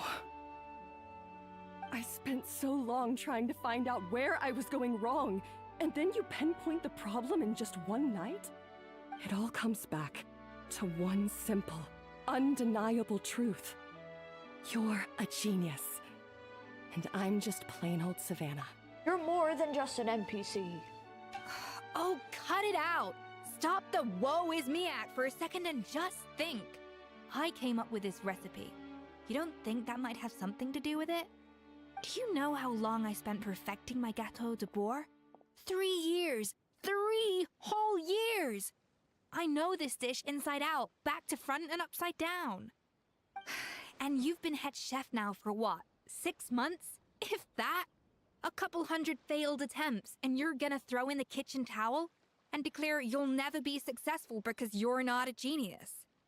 You clearly have no idea how many kitchen failures I've had under my belt, or just how long it took me to finally get my recipe to a level I was satisfied with. Genius or not, everyone makes mistakes.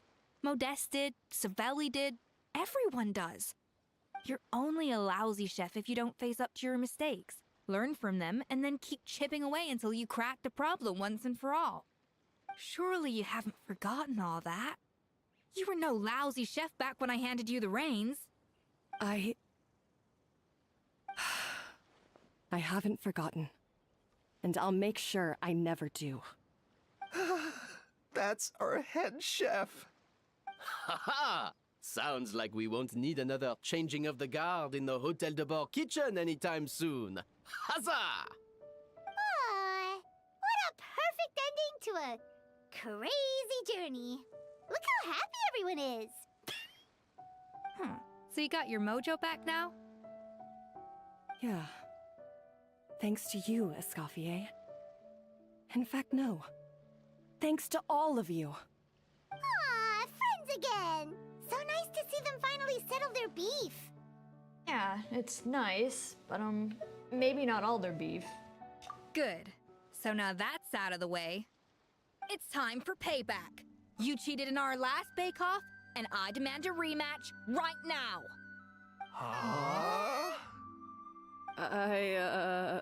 But that was mostly Monica's fault, wasn't it? Right. And also, does it have to be right now? Savannah's only just got her mojo back, and you barely escaped from a death trap. No excuses! This is a cooking contest between two top chefs, and nothing will stand in its way. So grab your spatula and get ready, because this rematch is happening today. Right now, this instant! Hey! So, this whole time you were salty about losing? The second cooking contest commences now! This time, no more games, and no holding back!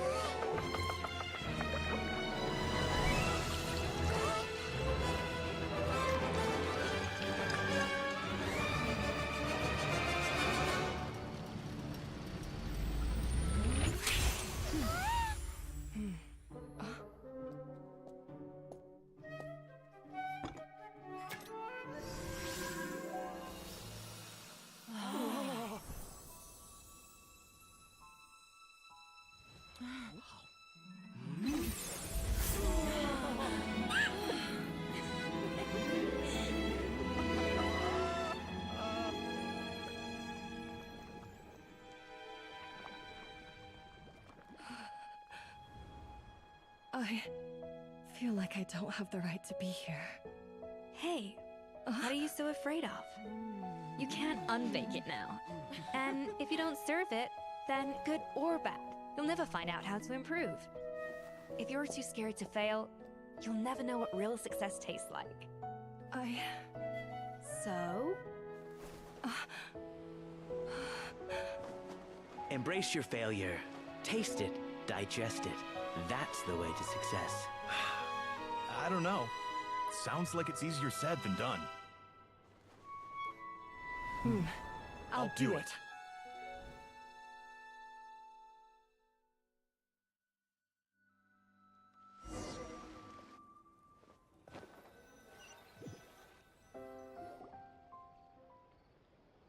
The results are in! A landslide victory for ESCOFFIER! That was quite a sweet ending. Quite rightly, too. Piece of cake.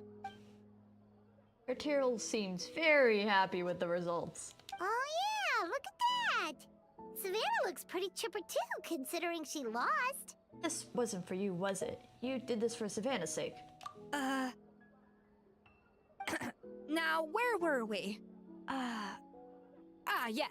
Do you have any more questions for me after everything that's happened? What are your future plans? Are you going to stay with I cannot pronounce that. I thought Navia would have filled you in. And actually, I said all this to Savannah before I left. Although, as we saw, I don't think any of it sank in. I had two reasons for leaving. One was the food safety incident, of course. But the other was that the Hotel de Boer had reached a point where it didn't need me anymore. So I decided to step down and look for new opportunities to improve myself. Improve how? Well, a while back, I got to know a fellow chef from Liyue, and in her, I saw so many new possibilities. She has that same adventurous spirit that Modeste and Sibeli had in their youth. Slime mucus, blizzard tails. With her, nothing's off the table. There's a whole world of new flavors out there waiting to be explored, hiding away in ingredients we overlook. Case in point, remember those Romaritime flowers down in the ruins? I used them in the cooking contest just now. Did you taste the difference? What? Paimon didn't notice at all! Half of the art of cooking is dissecting the recipes of previous chefs and figuring out the exact constellation of elements that gave their work its signature taste. And the other half, it lies in freeing yourself from the confines of the kitchen. You've got to go out and explore the endless possibilities out there. Uh-oh. Paimon's suddenly not sure she wants to try your cooking anymore. Well, I'm always down to be your taste tester. Don't worry, it's not going to be a free-for-all like in Modeste's time. Before I put anything into my food, I'll obviously do my research, make sure it doesn't contain any harmful substances. In the meantime, take this. It's a recipe for PT.2 revised version. I tweaked it to suit your needs as busy adventurers. Hope you enjoy, and remember, feedback is always welcome. All right! So, do you ever see yourself returning to Hotel de Boer? Oh, of course. I've already promised Vgen that I'll come back every once in a while to make sure the quality of the food remains at an acceptable level. Good luck to Savannah, I guess. You know, Paimon's still a little disappointed that we never got to see the treasure of Remoria. Surely Monica wouldn't have gotten drawn in so deeply if it wasn't for all the mystery surrounding the original Gâteau de Boer. She practically dedicated her life to finding the lost pieces of Modeste's diary. Then went to all that trouble to infiltrate the Hotel de Boer. And in the end, it was all for nothing. She sold her soul for a dream, then had a rude awakening. Her life's work became a grand exercise in futility. Since you mentioned the treasure, between Modeste's writings and what we saw in those ruins, I think I may have figured out the truth. The so-called treasure of Remoria was most likely a substance that the Remorians extracted from Lumitoids, better known to us as Lumiline. Huh? So then, why all the hype back in the early days of Gâteau de Boer? Don't forget, it was a very different era. We could barely even refine sugar back then, so desserts were very much in their infancy. In a world of bland food, it's no wonder that the first thing to really excite people's taste buds took the world by storm. And especially, like, they wouldn't have had any regulation on, like, drugs and stuff. And as for the Lumiline, it may well have been somewhat valuable in ancient times. But these days, it's just another drug from the Fontaine Research Institute. Even if Savelli hadn't destroyed it all, I doubt it would be worth that much these days. So after all that, there was nothing in those ruins but worthless junk. Feels strange to say it, but Paimon almost feels sorry for Monica. She sacrificed it all only to get nothing in return. She got exactly what she deserved. Hey! Huh? Navia? You just got back from that underwater ruin, right? Well, check it out. They ran a special issue. That's fast. Did you see anything like this down there? Freshly unearthed from the ruins of Remoria. A magnificent jar thought to be over 1,000 years old. Experts say it has immense artistic and historical value. It could be worth an absolute fortune. And I guess they didn't see that the ruins are a little bit destroyed and that that jar is broken? Wait! Isn't that the jar they used to hold the treasure? If only it was still in one piece. Some butterfingers must have dropped it or something. Ugh, it's such a shame. Hey, wasn't us.